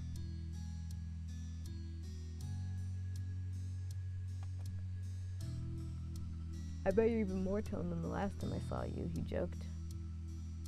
Your only real struggle will be choosing which place to go to. They'll all be desperate to have you. I wish you nothing but good luck. I think we went with this one. I think we went with this one because I couldn't remember stuff. I couldn't remember if this is, I mean, like, I figured this might be fine, but, like, at the same time, I was like, I don't know. I hesitated on these, so I went with this one. That's it. I'm gonna need it. I kinda doubt that. He chuckled. You could hear a small smile when he spoke. Yeah, of course. You've worked really hard. Well, it's true. Thanks. His cheerful tone elicited a chuckle out of you. What about your family? Are your brothers being good? Well, their brothers are little punks, but I guess they're doing alright. You both laughed at that. Mom and Dad are fine. That's great, my moms are too. Turning your attention back to your surroundings, you smiled warmly at your family buzzing around. Towels were laid out, and chairs and umbrellas were being set up. Actually, I'm at my mom's right now. Liz and Lee are here visiting too. Oh, that's fun. But if that's the deal, I'll let you get back to it. Are you sure? I don't mind. I'm sure. I'm not about to lose your number. Okay, bye. Bye, Bye, Ty. Have a heck of a day. I don't know. I feel like if you're close to him, you should more often use his nickname. But if you're not close to him, he doesn't want you to use his nickname. True story. He feels uncomfortable with people he doesn't like calling him Ty. Good thing everyone in the story he liked. Well, yeah. Okay. Anyway, did I read that? Hanging up the conversation, hanging up the conversation left you energized and in good spirits. It was exactly what you needed to make this day even better. You hurried over to your mom and helped put the rest of the food out. In moments, you noticed Cove at your side. So what did they say? They're gonna come. Cool. Thanks for calling them. No problem. I'm glad I thought of it. They'll meet us here later today. Shouldn't be too long. I can't wait. Once the setup was done, everyone got comfortable and dug into the food. You couldn't remember the last time breakfast tasted this good, so you attributed to the gorgeous ocean view and the soothing sea breeze. The conversation shifted to what you all would do next. In that case, We could do a few rounds of volleyball. There's plenty of us now. is that all right? Could I play too? Of course. Miranda brightened, delighted with this plan. Ma looked around to see if there were any other takers. I don't feel like playing. I'd have to change, but it'd be fun to watch. I could be the ref. My eyes won't miss a thing. Volleyball's a good idea, but there should be something happening for those who aren't a fan. Ooh, I have some crafting supplies we could use to make jewelry. We could even use stuff we find around the beach to accentuate them. Really? What? Really? I want to make a necklace. That'd be great. I'm interested in trying my hand at that too. I'll play volleyball, I'll make some jewelry. And Ty is more interested in the jewelry. That's just fact. That's just fact about Ty. Like, I don't think he would be opposed to playing volleyball, but since they made it two separate options, he's gonna make some jewelry. Already you're imagining various designs you can make depending on what we let you use. Your cousin shot you a thumbs up, clearly happy with your decision. I guess I'll try making a necklace too. Kyra got up from the towel and she was sitting on. She brushed some sand off her legs and then stretched her arms over her head.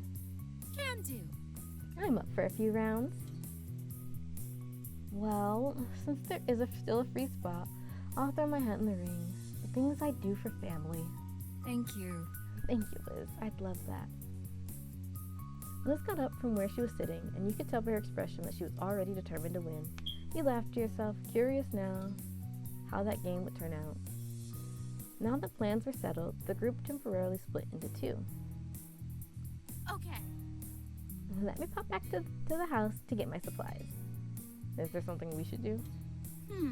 Yes, you can start clearing out the towels for us to work at. And if you want, look around for good stuff to use. I'm on it. Roger that. While Lee ran back to the house, the group did just as she suggested. By the time she returned, everyone had the craft area ready to work at.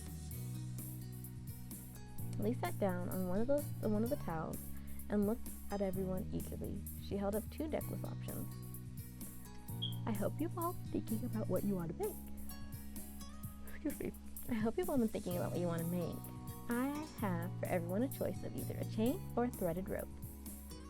And how do I pick? All I know is that I want to put some sea glass chunks on it. There's no rush. I'll leave the strands here, and you can decorate it however you want later. I think I'll keep it classic. And only worry about finding a decent shell. Yeah. Yeah, I'm planning on doing shells too.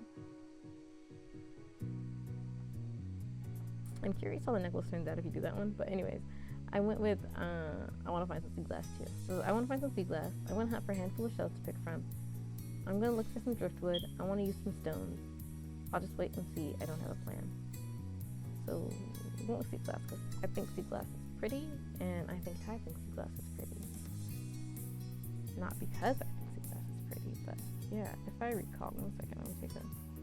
But also I was thinking about it was sea glass that, yeah, sea glass is pretty. That he had put on the sandcastle. So, I don't know, I like to keep things consistent.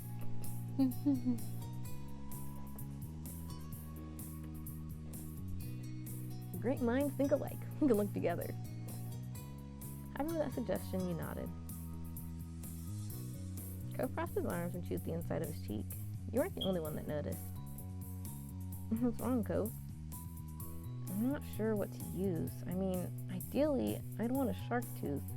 But what are the chances I would even find one? Mom smiled. You both looked at him sympathetically. Sorry. The rare downside of not having a shark-filled coast. And that would make her for a really nice necklace, though. I know. At Cove's pouting, Mom gave him a little bump on the shoulder with her fist. Well, don't lose all hope. You never know. You might end up really lucky. Cove laughed. It cheered him up even though he wasn't really convinced.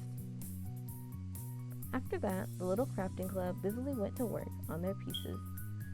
Whatever they decided on using was attached in loops that were then slid onto their necklace base. Terry was immensely proud of herself when she was done. Hers was simple but gorgeous because of the striking piece of sea glass she painstakingly searched for and found. Cove ended up using driftwood of varying lengths to design his necklace. Despite not finding any shark teeth, he still looked pretty pleased. Mom decided on a medium-sized purple ring-top shell as a centerpiece of hers, and Lee went with a few small Simnia shells. They both put their necklaces on soon after finishing them. I realized I should have saved that option, so I'll just save that so that I can rewind it later for myself. After combing the beach several times, you found just what you were looking for. It took a bit, but you managed to make a necklace you were satisfied with. It mostly had sea glass. Your group of crafters would also cheer for volleyball players whenever shouts could be heard coming from the court. On top of that, you all would hold up each newly made piece in the air, and the players would take a breather to applaud the creation. You really enjoyed searching the beach, trading supplies, and watching everyone make their necklaces. The crafting club was definitely a success, and you weren't the only one that had a blast. The afternoon continued to drift by, but the fun was still going strong. Occasionally, someone would head back to the houses to use the bathroom, rest away from the sun a while, or to retrieve something that they needed, but they always came back. The beach was never empty, and there was always a new conversation to take part in, or another game to join. At one point, Mr. Holden even broke out his pack of cards. He roped the whole group into a few rounds of good old Go Fish. There was only one thing that could bring this beach day to an end, and that was for the day itself to end. Before anyone realized it, the sun began to set over the sea. As that happened, you were taking a break, sitting on a towel with your legs stretched out past it, your feet buried in the warm sand. You were listening to music on a little speaker next to you. Shortly, you looked up to see your moms approaching. They stopped in front of you and smiled. Hey there, kiddo. How are you? I'm doing really good. How about you? We're wonderful. They both sat down, squishing you between them. Ma leaned her head against yours, and Mom started rubbing your back smoothly. Nothing more was said at first, but Ma sighed contentedly. Mom looked at you wistfully. We're both really proud of you, Ty. True. You grew up to be more than we could ever have hoped. Thank you. It's only thanks to you two. Your eyes started tearing up. I'm not sure I deserve any of that glowing praise. It's only thanks to you two. So that last one is also kind of a Ty thing to say. But since he feels like that, he passes it off because yeah. Ty. Yep. Yeah. So yeah. I know, I just said yeah a bunch of times and Ty a bunch of times. But the thing is that Ty is careful how he word speaks sometimes. Because he'd rather uplift other people and take attention off of himself sometimes. Especially with the added, it's funny because like he likes clothes, and if you compliment his outfit, that'll make him happy. But like he doesn't like other types of attention. Not that he doesn't like it, but I don't think he's great at taking it. Anyways, I think he's kind of conscious about that. So like the bottom one, the only reason I feel like he wouldn't say it is because I feel like to him, then it would open up the door for people to then like compliment him. And so he wouldn't be like, I'm not sure. Like even though he is like, and it like, okay, so it's like a 50-50. Like he might be like, I'm not sure I deserve all that praise. But on the off chance that he thinks he's going to, that if he thinks about it long enough and he's like, oh, then they're gonna feel like giving me more praise to like prove their point, then he's not gonna say it. And instead he would just say, that goes to you guys. Anyway, all this to say, that's why it was. True. Oops, that's why it was. It's only thanks to you two, rather than I'm not sure I deserve any like glowing praise. Yeah. If this was Miles, then it'd be this one. If it was Ryan, it might be this one.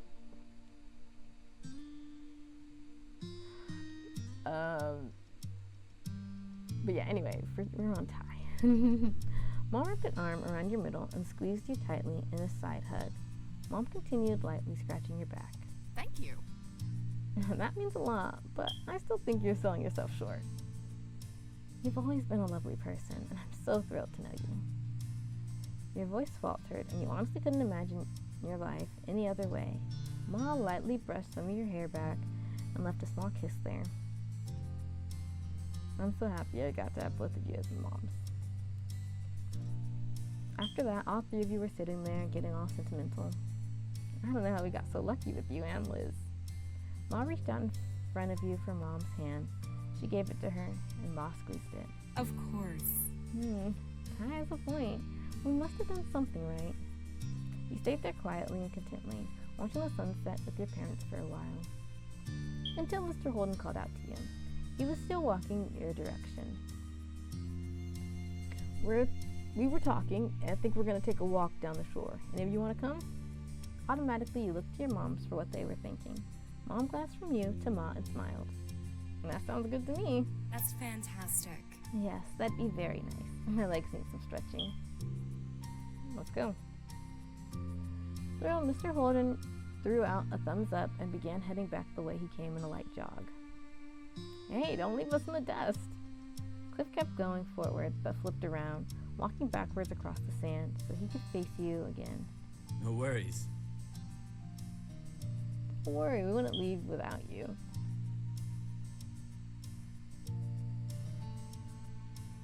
Alright, we'll catch up. Before you forgot, you turned off the speaker and left it on the towel for now. Ready to go? Uh-huh. Both of your moms held a hand out to you. Chuckling, you gave them each one, and you all strolled back to the rest of the group.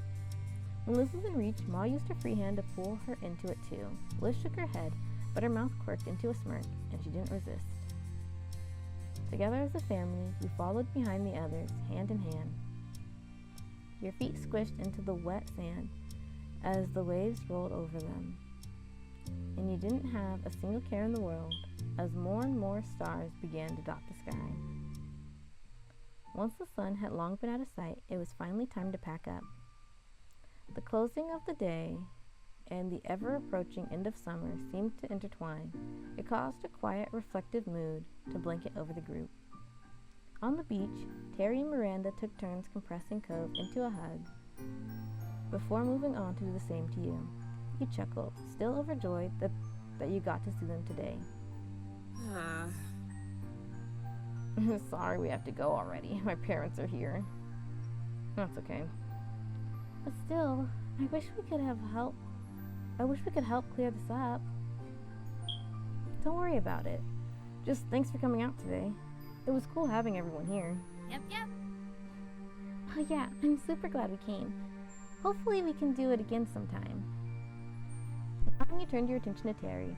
She wore a large grin on her face and held out a hand for a low five. You pressed a fist into it, which made her laugh. I'm glad that stuck.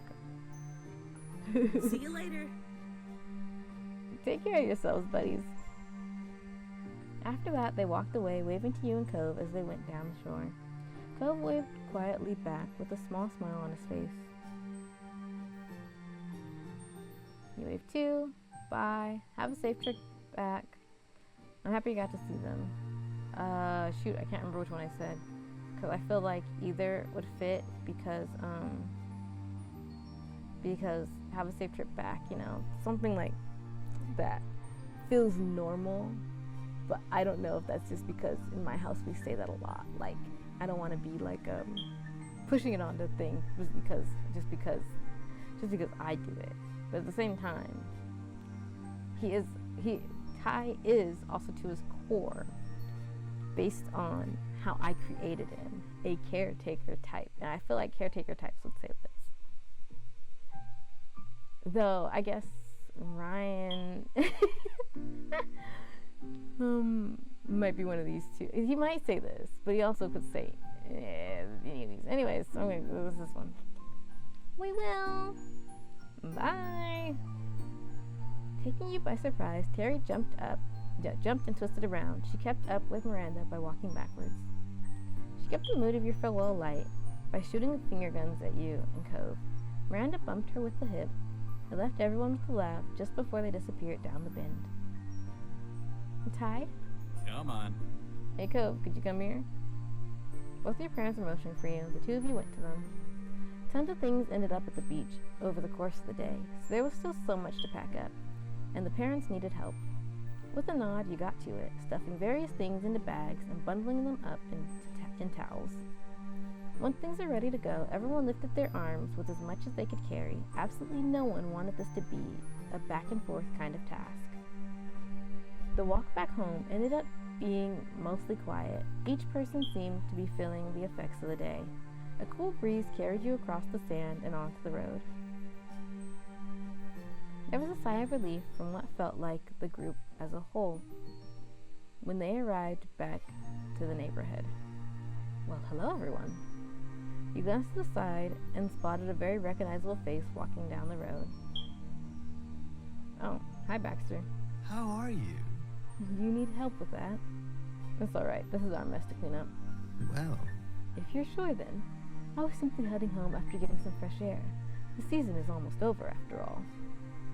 Yeah. Baxter was only a tourist. He wouldn't be in town much longer. You knew that, and so did he. If you have a minute, I'd just like to say it was a pleasure getting to know you both this summer. His head tilted towards you, and he smiled warmly. Baxter offered you his hand. You used your freer hand to shake his. You waved goodbye instead. You patted his shoulder. You side-hugged him. You raised your hand for a high five. If this is Kia, she might do that. I'm not playing as Kia. Ty's going to follow up with what was, he wants a handshake. It was tough with what you were carrying, but you were able to extend one of your hands a bit. Baxter chuckled and shook it. I think we did end up as good friends. I really enjoyed meeting you. Good luck on your next semester at school. You didn't say anything. See, the thing is, Tasha's not the kind of person to say these things unprovoked. I know it's a goodbye, but like to him this is unprovoked. I don't even know. I think he's okay with Baxter. Like, I don't know that they are good friends. Friends, I think he would be like, yeah, we can be friends. I think if you asked him if he was friends with Baxter, he'd be like, sure, what did Baxter say? You know? But, so I think he would try to just be polite, though. Like, I mean, like, you know, he doesn't dislike Baxter. But I think if I had the DLC, maybe it'd be one of these two, because then we would have spent more time with Baxter. But those, you have to be on the route to do those, don't you? So maybe not. Anyway, good luck on your next semester of school. Did I read all of those? Why, thank you. And good luck with your plans this fall. Thanks. Baxter turned to shake Cove's hand this time. He was a little incredulous for a moment, but then Cove eventually shifted what he was carrying and took Baxter's hand. It wasn't long, but it was a solid handshake. Baxter was clearly pleased. I wish we had more time together, but it was still a nice ride. While it lasted. Would happily do it all over again. Bye, Baxter. Yeah, bye. Yeah, cause I'm going over the things that we did this summer with Baxter. I'm like, yeah, friends, not good friends, but friends. I think it's okay to say. I don't think that they'd be like, you know, they drove out to the park and they all had a good time and they went to go see fireworks, and then we invited him to the cruise so we could meet him because we thought Lee would like him, and he came by the job. So it was a pretty decent time. Like, yeah, friends is solid. Didn't go any deeper than that, but it was pretty solid. Helped him get a library card.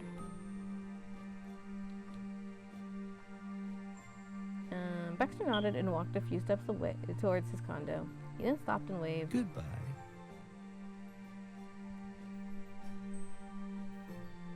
Baxter sauntered away completely and disappeared inside the condo to return his own things. His time with you and your family and friends ending. He paused for a moment, staring at where he went. But afterwards, he looked back at the rest of the group. Lee and Liz were just going inside your house.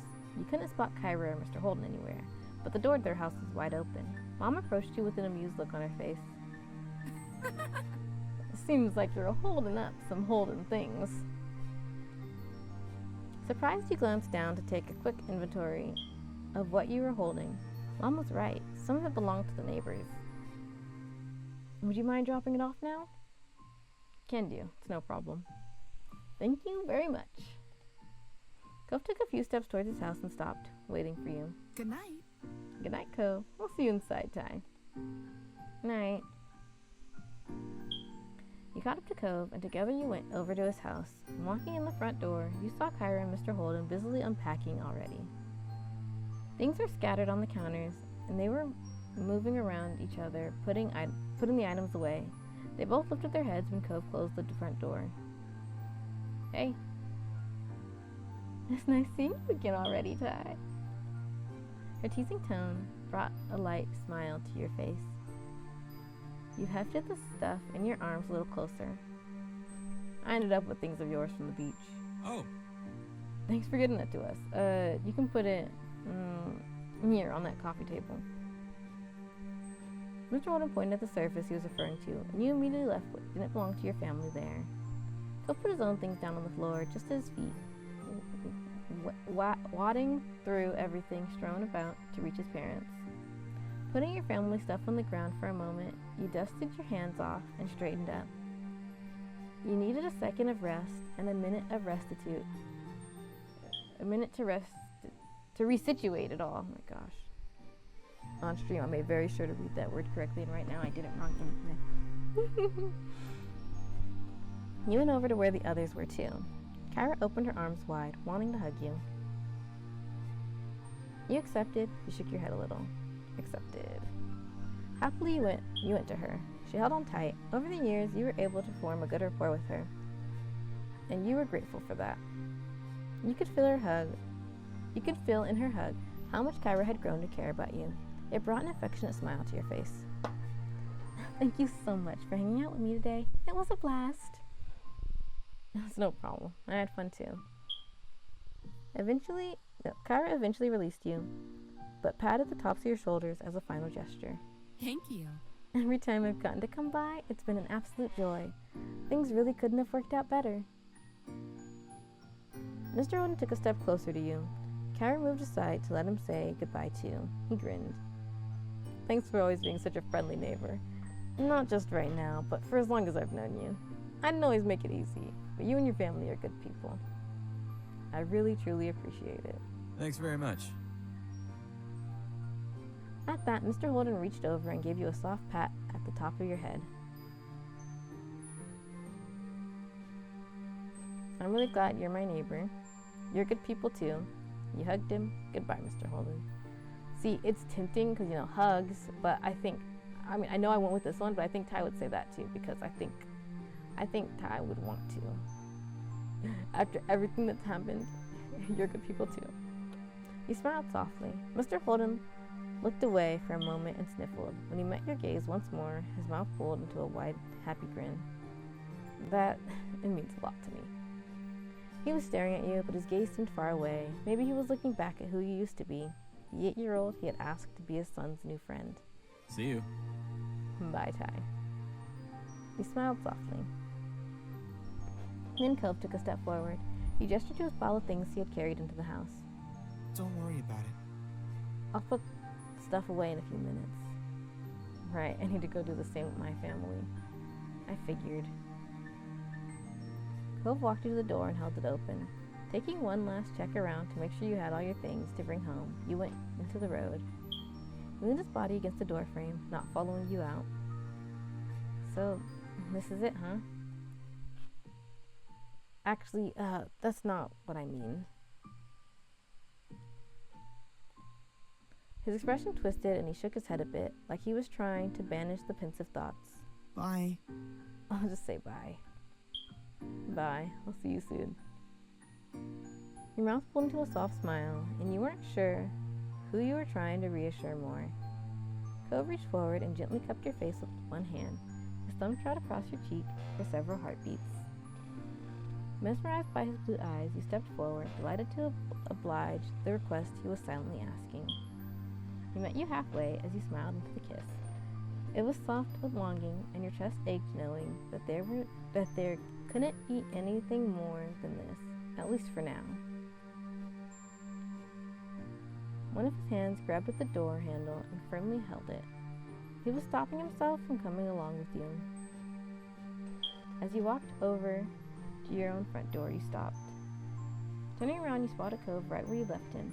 You laughed quietly to yourself. For a small pause, you both stared at each other from across the street.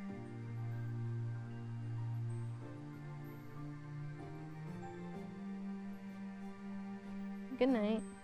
You blew him a kiss. You waved. You ran back to hug. Oh my gosh, I can read. You ran back to hug him goodbye. It was good night. If this was Ryan, it would be blowing him a kiss. That's just fact. If this is Ryan, that's what Ryan would do. That's just fact. I don't know, sometimes you see other options and you're like, that reminds me of this character, and you gotta say it.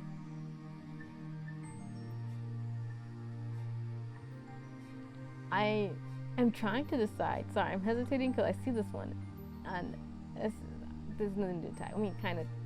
Okay, listen, Ty does give hugs, but he doesn't like.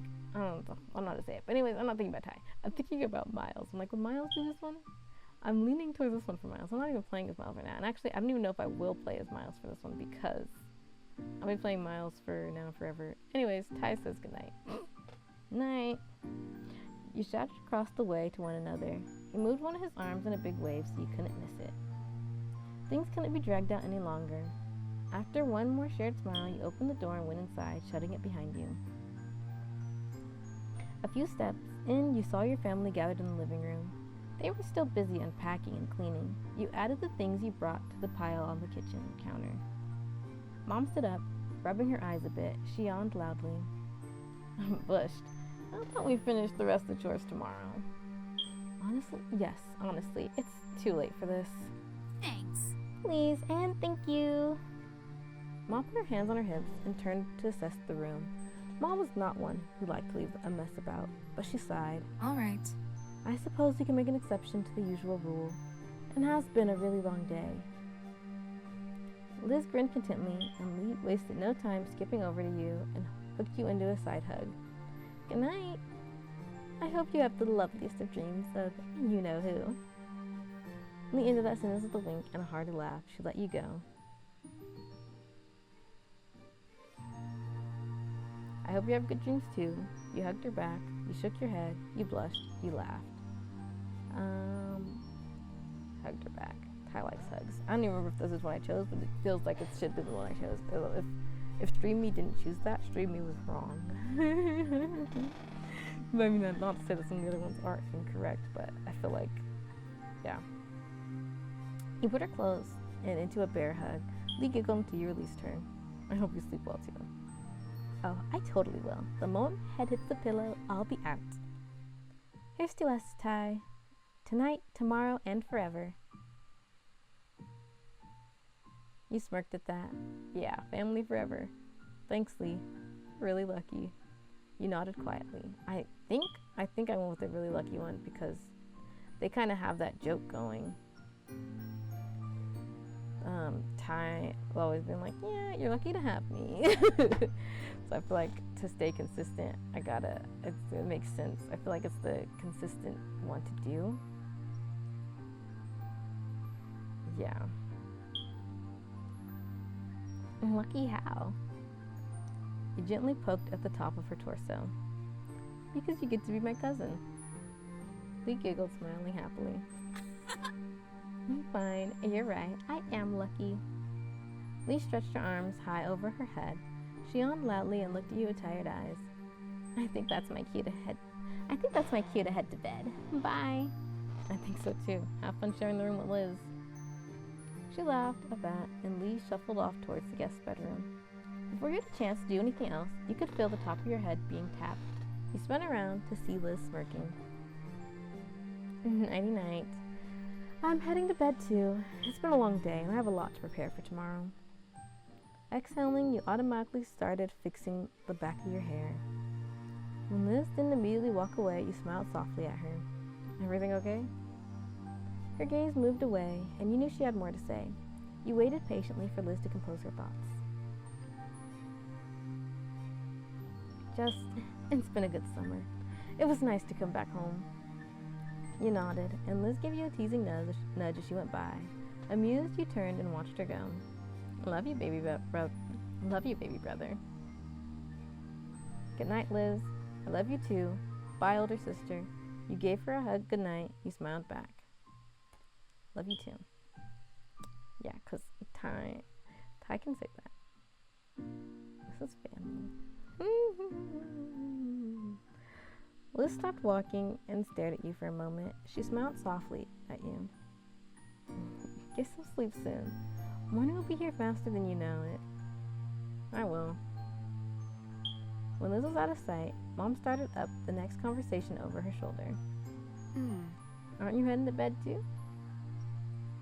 I want to relax first. I want to finish getting everything cleaned up. This is what Ty would do, because Ty is just a tidbit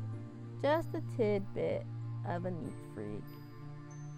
Not really, but kind of. He likes to keep things neat, and so I think he would want to clean.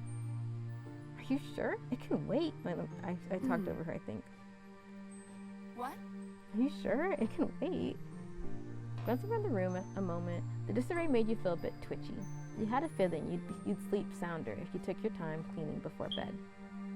Yeah.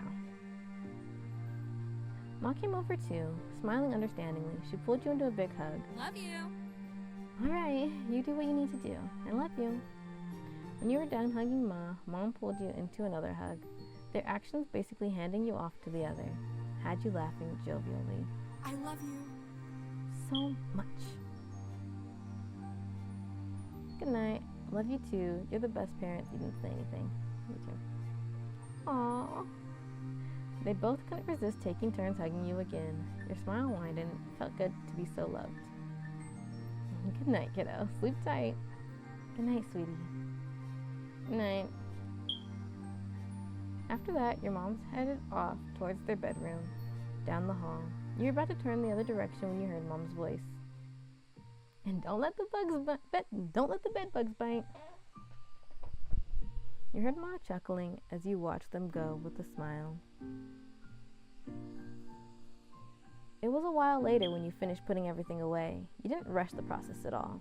Your sleeping hours may have been cut in two, but you felt so much better getting this done. You sighed contently, gazing at the organized living room and kitchen. Before you could take a well-earned break on the couch, something out the window caught your eye. Your feet brought you right in front of the large window spanning the length of the back wall. You stared out into the hills behind your house. As if on cue, your phone came on, alerting you of a new notification. It was Cove. Want to hang out on the hill tonight? Something inside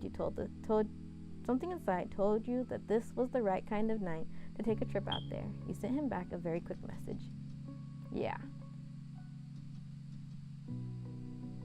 I sometimes still use emojis like this. Just throwing that out there. Was that less than sign and the 3? You went over to the front door, and stepping over the threshold, you gave the living room one last glance over your shoulder.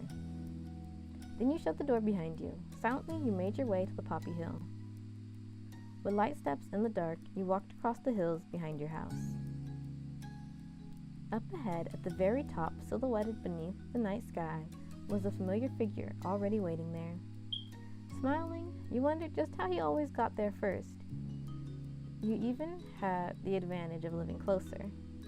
Then again, maybe it was only in your mind, but somehow Cove was intrinsically linked with this place. After all these years, it would have been weird to scan this horizon and not find him there, as surreal as the shore without the sea. The distance between you was growing shorter by the second. Hearing the grass and earth crunch under your feet, Cove turned. A grin spread over his face as he saw you. You took your place standing behind him, on the crest of the poppy hill, looking out over the ocean. Same as you'd done on countless times since you'd first arrived, when you found him on this very same spot. Ty. He had officially broken the silence with the spell that had you both in place. You looked at him expectantly. There's something I've always kind of wondered about. He cocked his head, giving you a sidelong glance. What did you think about me when we met? I was just a kid you'd never seen before, bawling his eyes out on the hill next to your house. He chuckled, his eyes drifting towards the sea beyond, before flicking back to you. The way his gaze pulled back to you made it clear that he was genuinely invested in the topic. Luckily for him, you remembered what initially struck you in that moment. It was as if it had only happened yesterday.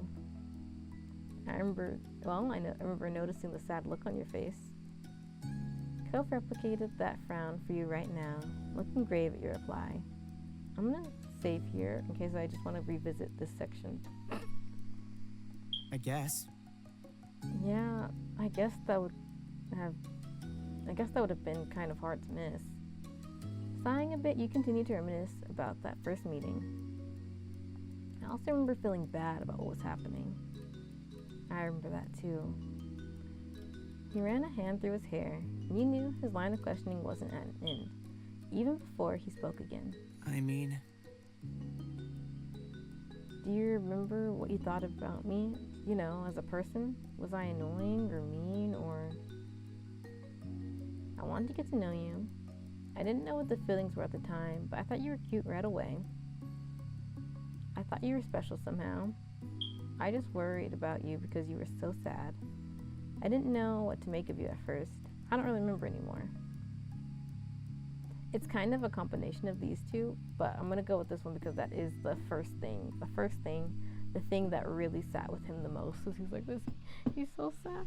He needs to be taken care of. Not exactly that, but that's the way I can word it.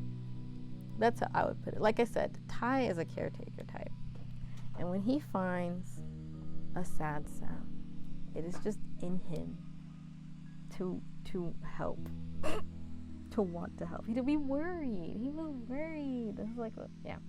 I don't know. Okay, how do I say this? It's just that, yeah, he was worried when he met Cove. And I think that was like the very bulk of it. I think he did want to get to know him as well after they like talked a bit, because he was like, oh, not so bad. But yeah, yeah. So, yeah. Before that, it was like a neutral. Even he met Mr. Holden first, and he was just like, okay. But then meeting Kofi, he was like, oh no, look at him. I'm so worried. Look at how sad he is. And also he was like, oh yeah, I was actually, he's pretty chill. But now that I think about it, should I have started off as, no, I don't think that he could, okay. Because it's like an interest, right? It's like, I forget what the word is. That's why I had to be fond, because I don't think Ty could meet him and just be completely neutral. You know, your first meeting kind of colors it. And I think that first meeting he'd be like, yeah. Anyways, does that make sense? I hope it makes sense. I'm doing this to make more sense of my characters, so I hope that this explanation made sense. His eyes widened dolefully, and he hung his head like a guilty puppy. I'm sorry. Sorry for upsetting you. I forgot he apologized for that. I almost makes me want to change the answer, but it's true. Cove's hand drifted to the scar on his arm, his fingers unconsciously gliding over the mark. It was much less noticeable than it had been when the neon pink cast had first come off, shrunken gradually over the years as his body healed, then dwarfed in comparison to his growing body. Still, his fingers came back to it without thinking. He gave a half smile, not meeting your eyes. I feel bad now. The thoughts I had were, well, considering what you were thinking, I came off a lot worse of a kid. You didn't like me? No. It definitely wasn't that. Cove lifted his head, finally committing to meet your eyes fully once more. I remember you that day. I remember it really well. I don't think I'd ever be able to forget. I can picture the way you looked back then when I first saw you standing right there. I still know the expression on your face when you chose to sit with me in the grass. He chuckled self-derisively, interrupting his own monologue. You scared me at first. I figured I'd be alone out there until I had to face my dad again. And then suddenly another kid appeared out of nowhere. It was startling, but I got over that fast. You're a strange person in a strange place, but in that moment, you were exactly what I needed. Somebody I could talk to freely about what was happening and how it made me feel. And you listened to me. You stayed with me. He sighed and bit his lip as he gave a small smile.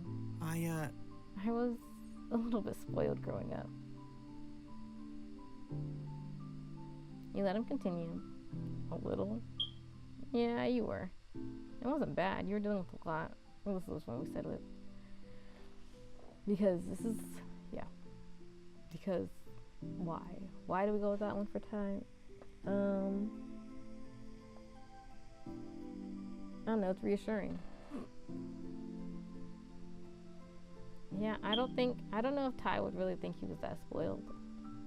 But then again, Ty's kind of one of the people spoiling him, so who can say?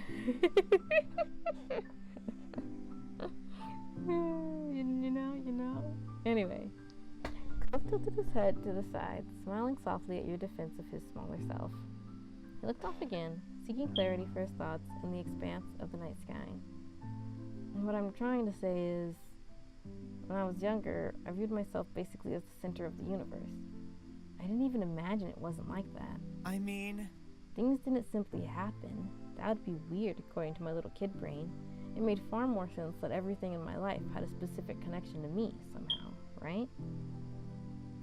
He saw affirmation in you, wavy brows raised as he tried to explain his childlike logic. So at the time, you felt almost unreal. Like, you weren't just anyone. Some other kid who happened to live in that neighborhood with their own whole life that wasn't connected to Cove Holden. No, to me, you were there so you could find me when I was lost. No, it turns out you were there for that. You're trying to find me because something had sent you specifically to do that. I just didn't expect it to be my dad. I guess he knew more about what I needed than I thought. He chuckled, shaking his head as he shook off the thought. I kind of expected it all to vanish like a dream when that night was over. I would wake up and everything would be the same again. I'd be back in my bed at home, my real home, with both my parents. The future was something I couldn't picture anymore. I didn't know what school would be like when I went back, or the table where I'd eat breakfast the next morning or anything. And if I couldn't imagine it, how could I think it was something actually happening? I couldn't grasp my new reality. It was too big for me to hold all at once. So I never thought I'd see you again. Then Cove beamed at you, his eyes shining bright. I never, ever would have been able to guess that 10 years later, when I was a grown-up, the two of us would still be together.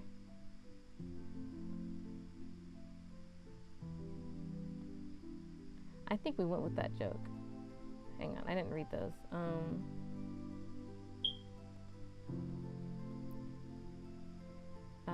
second. I have the thing so I can also make sure I choose the right thing.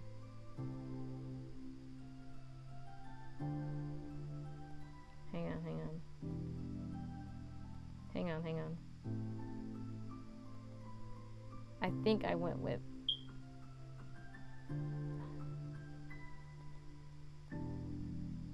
hang on.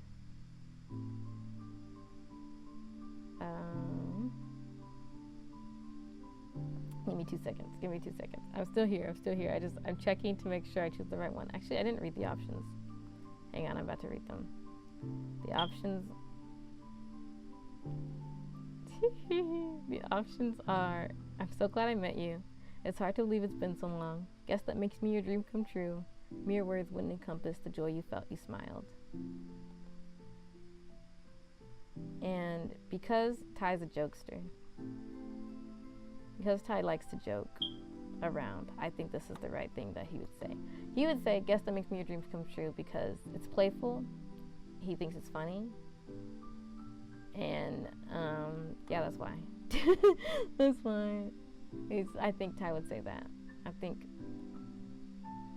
Ty would say that. He'd just be like, lol, haha.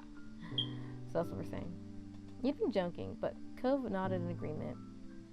You are. You exactly are. The smile faded from his face as his eyebrows drew together. That was the worst day of my life at the time. The day my family broke apart, it was too heavy for me to even think about. I felt that way for I don't know how long.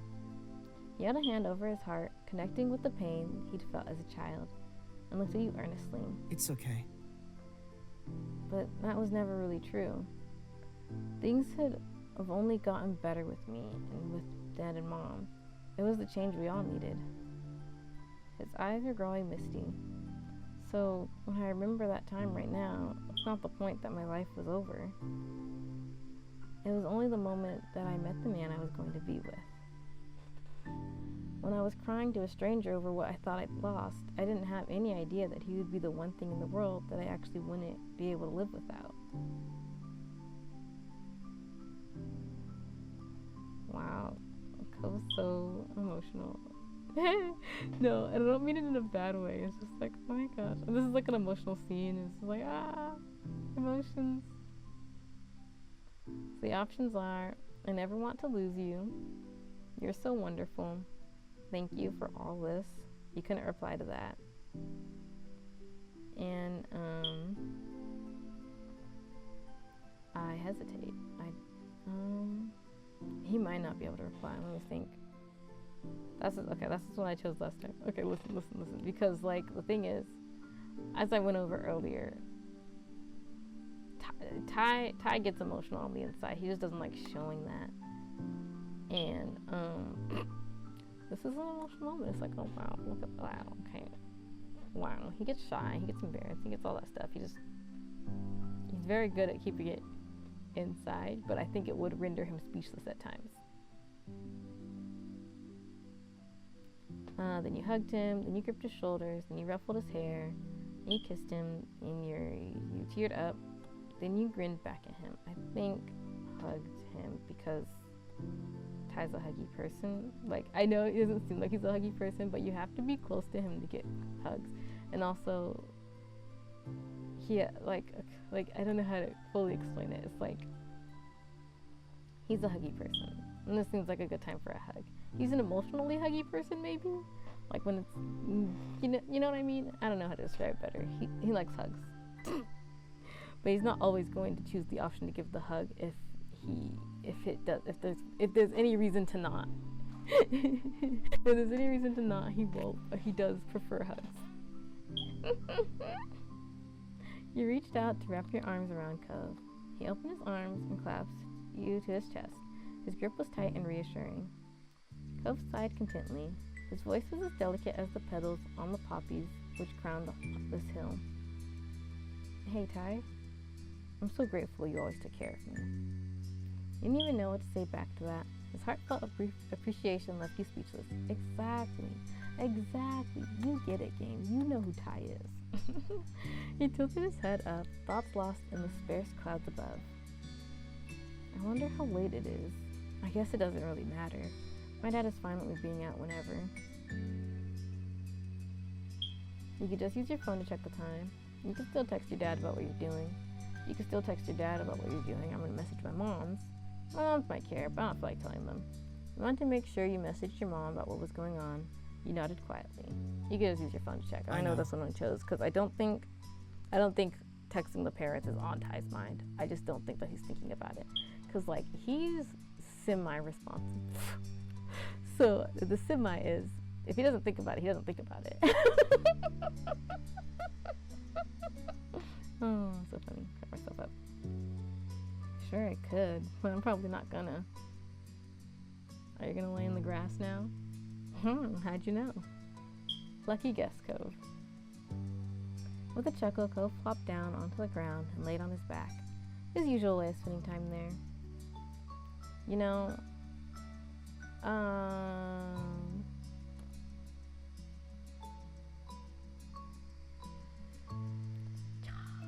probably not gonna check on Shiloh. We're gonna save here. We're gonna save here instead. Okay, listen. I have another save for checking on Shiloh anyway. So I think we went with laying down. Wait. I didn't even read the options. Hang on. Okay. You stayed standing. You sat down. You sat on Cove's chest. You also laid on your back. You laid down and snuggled against him. Ty usually sits down. I think we went with laid down because, you know, but I'm just a little bit curious. Like if we, let's gonna see real quick. You took your own spot next to him in the grass. Okay, I think it's the same. Okay. We're gonna go ahead and lay down because I said I would try to keep it to the stream, but normally Ty sits. I think I decided to try letting him lay because, you know, it's a different kind of night. It's a different kind of night. I don't know why I didn't choose that one, but I think it's because, I don't know. You took your own spot next to him in the grass, brushing the blades of grass aside a bit with your hand. You were close enough that Cove could reach over and hook an arm around your side from his place on the ground. You smiled at him. The both of you fully settled in to relax on the hill. It felt just like the beginning of one of your nightly routines, but then you realized the sun was peeking out over the horizon.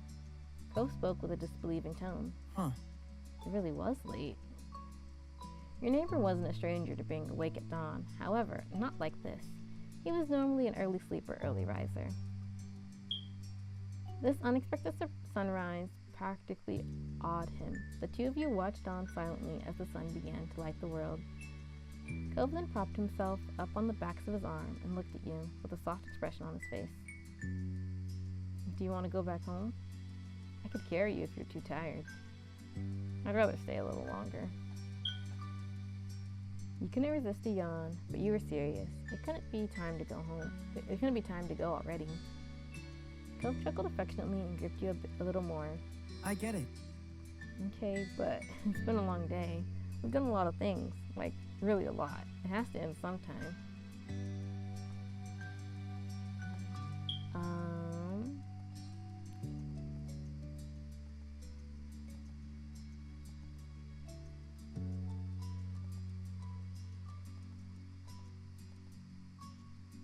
I think I remember which one I chose for that, but I just wanted to be 100% sure.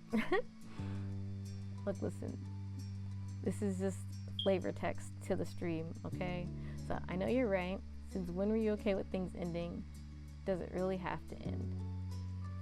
And you know, to be honest, now I'm thinking about it, this would be something Miles would say. Like, it feels almost like something Ty would say, but Ty's gonna does it really have to end? Because I think Miles is the one who's a little bit mean. And I know this isn't like mean, but like Miles and Ty are both mean, but like Miles is not default, but like, oh my gosh, I don't know how to say this. I know how to say this without making Miles sound like a bad person, because he is a good person. He's also a caretaker type, but also if he likes you, he's gonna be mean to you. And also, if he doesn't like you, he might also be mean to you, but he might try to ignore you first. So if he likes you, he's gonna sometimes be a little mean, but like he's also gonna take care of you, okay? But like I feel like he's more likely to call things and question things, like to call back to things or be like, okay, yeah, really, now that's a problem. You know, that's what I mean. That's what I mean. But anyways, this is what we went with for Ty at the end. Because I wasn't actually entirely sure. Because I can kind of see him saying any of these. But since he's tired, I'm coming up with a reason right now. Since he's tired, but also wants to just sit here. I also think he can get to the borderline, like, do we have to, like, oh, like almost whiny, but like in a like a playful sense. So, you know, if that makes sense. I hope that made sense. This is flavor text to the stream. Yeah, I don't think there's anything either of us can do about that one, but we can stay if you want to. Cove smiled brightly at you, as warm as the new rays of sun that were tickling your skin. In that moment, you couldn't have appreciated him being there more.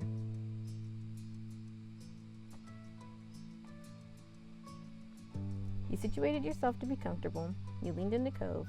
You kissed him. You teasingly asked him to marry you. You earnestly asked him to marry you.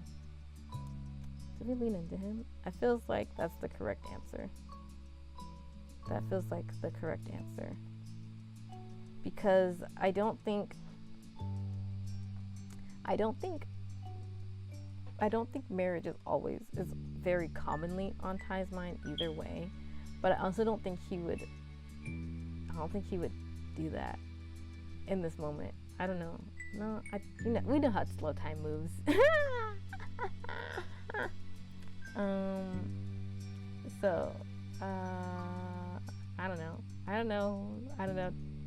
don't know why. I think I'm just shy. I think that's why I always just skip over these ones.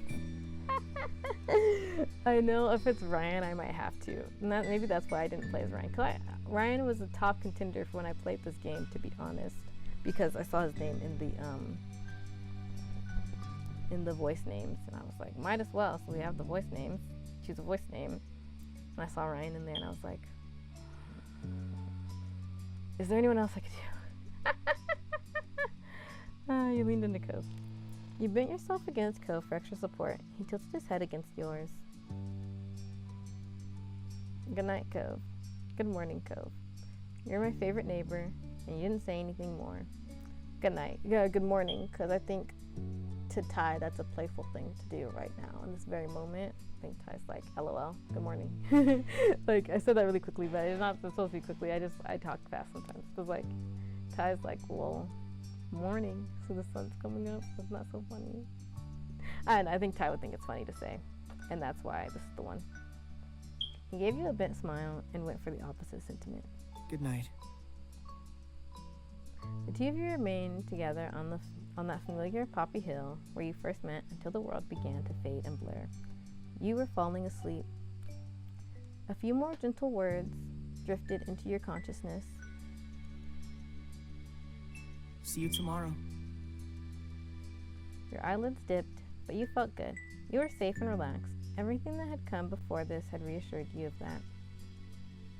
You were confident that when you opened them again, things would be okay.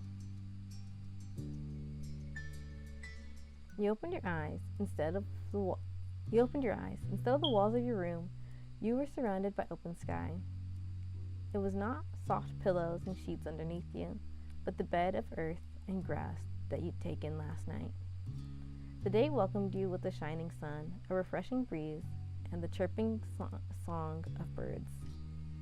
You cupped your face with your hands as you sat up, feeling the imprint of the blades of grass leaving lines into your cheeks. Ty. Hearing your name, you lowered your hands and looked around. There he was, your most influential neighbor, Cove Holden. He had made himself very comfortable, laying on his stomach with jewelry and shoes taken off and a flower in his hand. Good morning. Good morning to you too. Cove laughed, tickled with the overall situation and simply being able to spend time like this. Told you I'd see you tomorrow. It's exactly the same day, Cove. Pretty safe bet. We see each other nearly every day. Alright, good for you. I'm glad you were right. You smiled at him. I think it's a pretty safe bet. Because it's a little jokingly.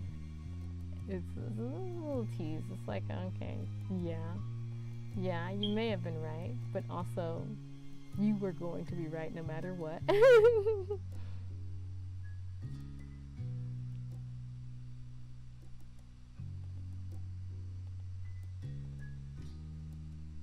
So, smiling, you shook your head and left Cove to his victory. Cove turned his head up to the open sky, his expression content. Looks like it's going to be a nice day.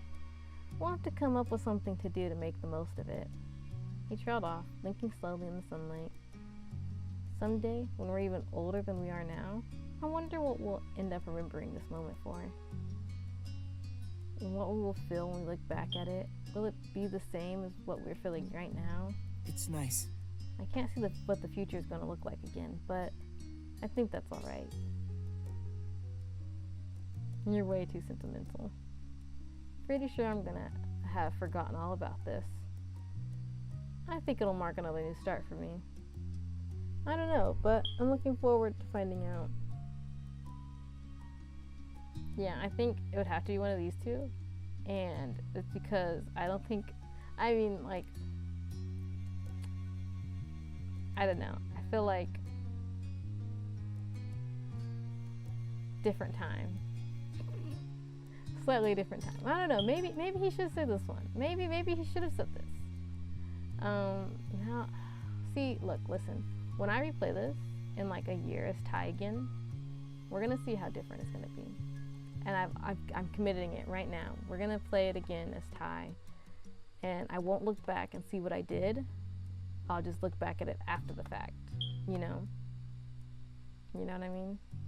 Oh gosh, I just like remembered that Cove's not gonna look like this anymore, and all I can do is hope that he at least keeps his glasses. Oh my gosh. He's gonna look so different, and I'm like, no. Anyway, I'm pretty sure it was this one. I don't know, I'm looking forward to finding out, because, it's like a little hopeful, I'm looking for his future. They can be a little sweet sometimes. They're dating now. He won't be mean all the time. He won't tease all the time. Cove turned back to you, nodding in full agreement. He eyed the hills sprawling out before you, and down below, where the wild hill and nature gave way to civilization.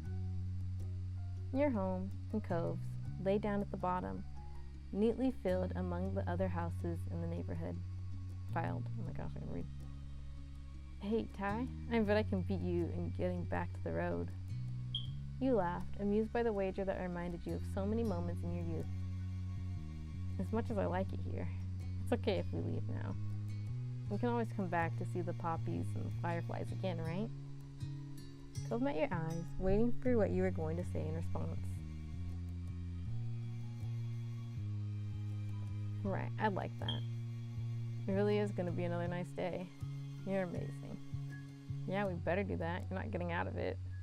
We'll always be together in one way or another. I might be able to manage that. Shoot, as one of these two. I can't remember which one it. I already know that one of these two is Ty, because like this one is like a teasing, like, yeah, I'm holding you to it. And this one's like a teasing of like, I'll see what's in my plans. I'll see, like a mayhaps, but like in a joking way.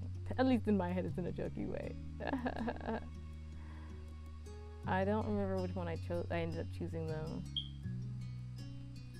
because I think that it's gotta be one of those two. Because he's been nice enough. Now he's gotta play.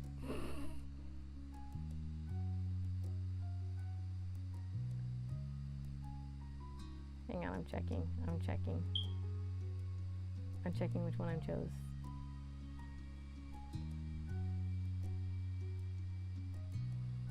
Oh my gosh, Past Me is so...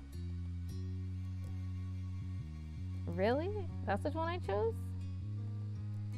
Is that right? I guess.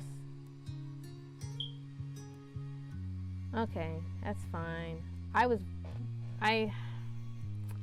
So what Stream Me did was debate between these, and then choose this one. I'm so funny. But that tells me that it really is most likely to be one of these two. But, I'm sticking with Stream Me today. Stream Me is absolute. We're sticking with the plan as of now. Future me might make different decisions. Wow. Simple, okay. Simple. That's fine.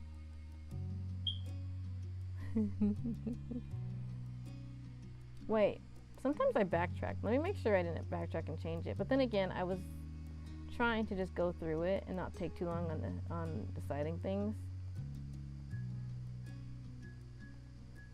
Okay, well anyways, this is what we went with.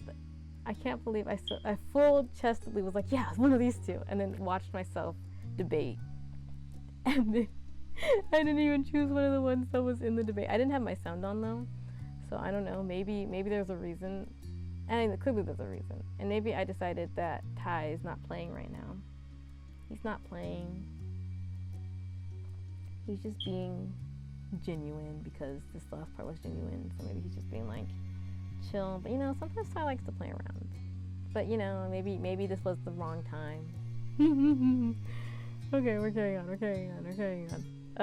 Cope blinked slowly. His eyes still locked on you, but you didn't need to see his face to know that he adored you. If there had been any room for doubt, the tender way he spoke would have filled it up. You're really irreplaceable, huh? Cove beamed at you. His expression was so unlike the one he'd worn when you first found him here, swaddled in sadness and uncertainty. Yet you couldn't help but glimpse that boy once more underneath his bright expression and matured features. Come on. He offered you a hand. You accepted it, your palm fitting around his. Cove lifted himself up, pulling you along too. Our parents probably aren't going to come running for us this time. We've got to make our own call. And I say that we can't hide away forever. Poppy Hill is just one part of things. There's more out there for us to enjoy. Nope, I can read. There's more out there for us than this time and this place alone. Let's enjoy it. You couldn't say whether you were the one that broke into a run, or if Cove had been the one to start it, or if your feet had simultaneously made that choice for you both. The end result was the same, with the two of you dashing down the hill like children, but with the nostalgic revelry that could only come as an adult. As the wind whipped past you, you knew that family and friends were waiting at the end of your sprint, and there were more memories to make after all. Life takes another step forward.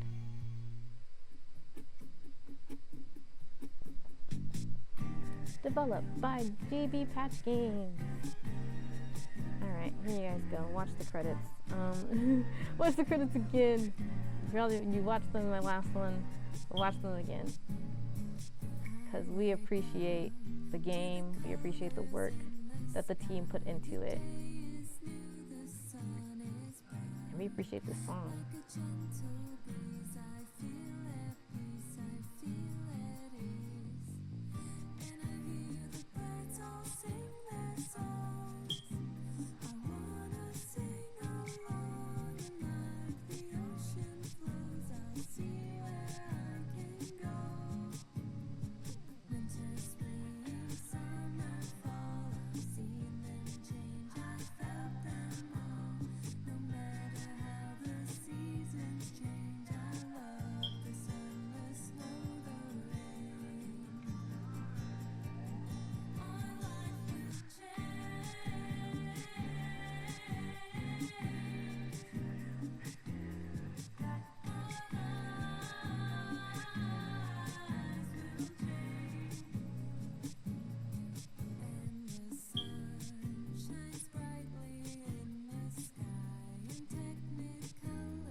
talk during that whole thing. Can you believe it? Okay. This is the in-between, and actually, I probably don't even need to save it, but I'm going to right here, and that's going to be a little confusing for me in the future. I'm not going to do the in-between. I'm going to get off right now. Please watch the credits, and I did the main part, which was step 3's ending into summer. And we will carry on the stream. I know that you're missing the in-between now. Look, this is a recording. So by the time that this is posted, the other one will also be posted, and you can see the beginning of the in-between. And then the stream will probably not be too far away, because I actually was supposed to do it yesterday as of time that I'm recording it, but it'll be next Monday instead, because life happens. Anyways, so yeah, that was that. I'm really nervous because what if he doesn't have glasses? And what if he has this hairstyle? And there's nothing wrong with that hairstyle, but I'm still used to him having long hair. Like, if I picked, I'd either give him this hair because it's like he's had hair like this before, or this hair because I'm still used to him having long hair. As for clothes, I don't know. This isn't bad. I don't know. This is fine. I don't know what he looks like yet. I mean, I did kind of sort of try to take a look, and I can't remember if he wore glasses or not, because I think, okay, I didn't start the thing, but you know, if you open up the Cove Creator, this is the hair he had, and I was like, he cut his hair, he cut his beautiful hair. That's the only thing I remember. I just took a look at it. I didn't take a look at it during the stream or anything. I took a look at it afterwards. What if he doesn't wear any jewelry? What if he got rid of all of his jewelry? What if we're not jewel buds anymore? Jewelry buds, because they both wear jewelry. What if he doesn't wear jewelry anymore? What if he's left high and low on the jewelry front?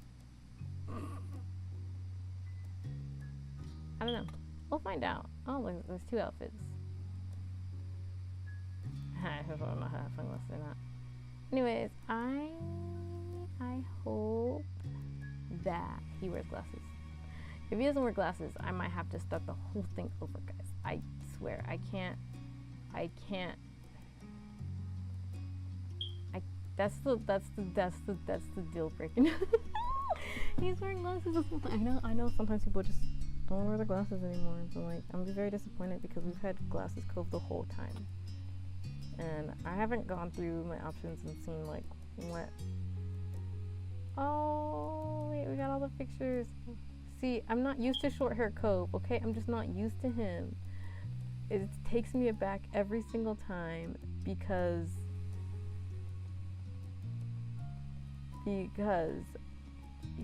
my Cove has glasses. That's it. It takes me back every single time because it's just not like, that's what he looks like. I forgot there was 2 on that one. And I'm doing this again. I'm going back through these, and I think I do this like every time. I don't know how to change the outfit here though, because like in mine he didn't it wasn't like this. The pictures, I don't know how to change it. Like you can change the daylight there, but yeah, there we have it. I have re-recorded this so I can add in flavor text because it was bothering me that I didn't talk as much. And isn't that funny? This is more reason on why I might start doing Let's Plays, because I really like the talking aspect and sharing thoughts and going over things and finding cool things to talk about. But yeah, so thank you for watching, and I hope you enjoyed joining us on this journey, joining me, I guess, on this journey, me and Ty on this journey of how Ty's life would be, though a little limited in playing our life. I have to go back and I will replay this one day as Ty. I promise. I promise that one day I will replay this whole game as Ty again. But as of now, this is almost over. And so yeah, that's that. Anyways, thank you and goodbye.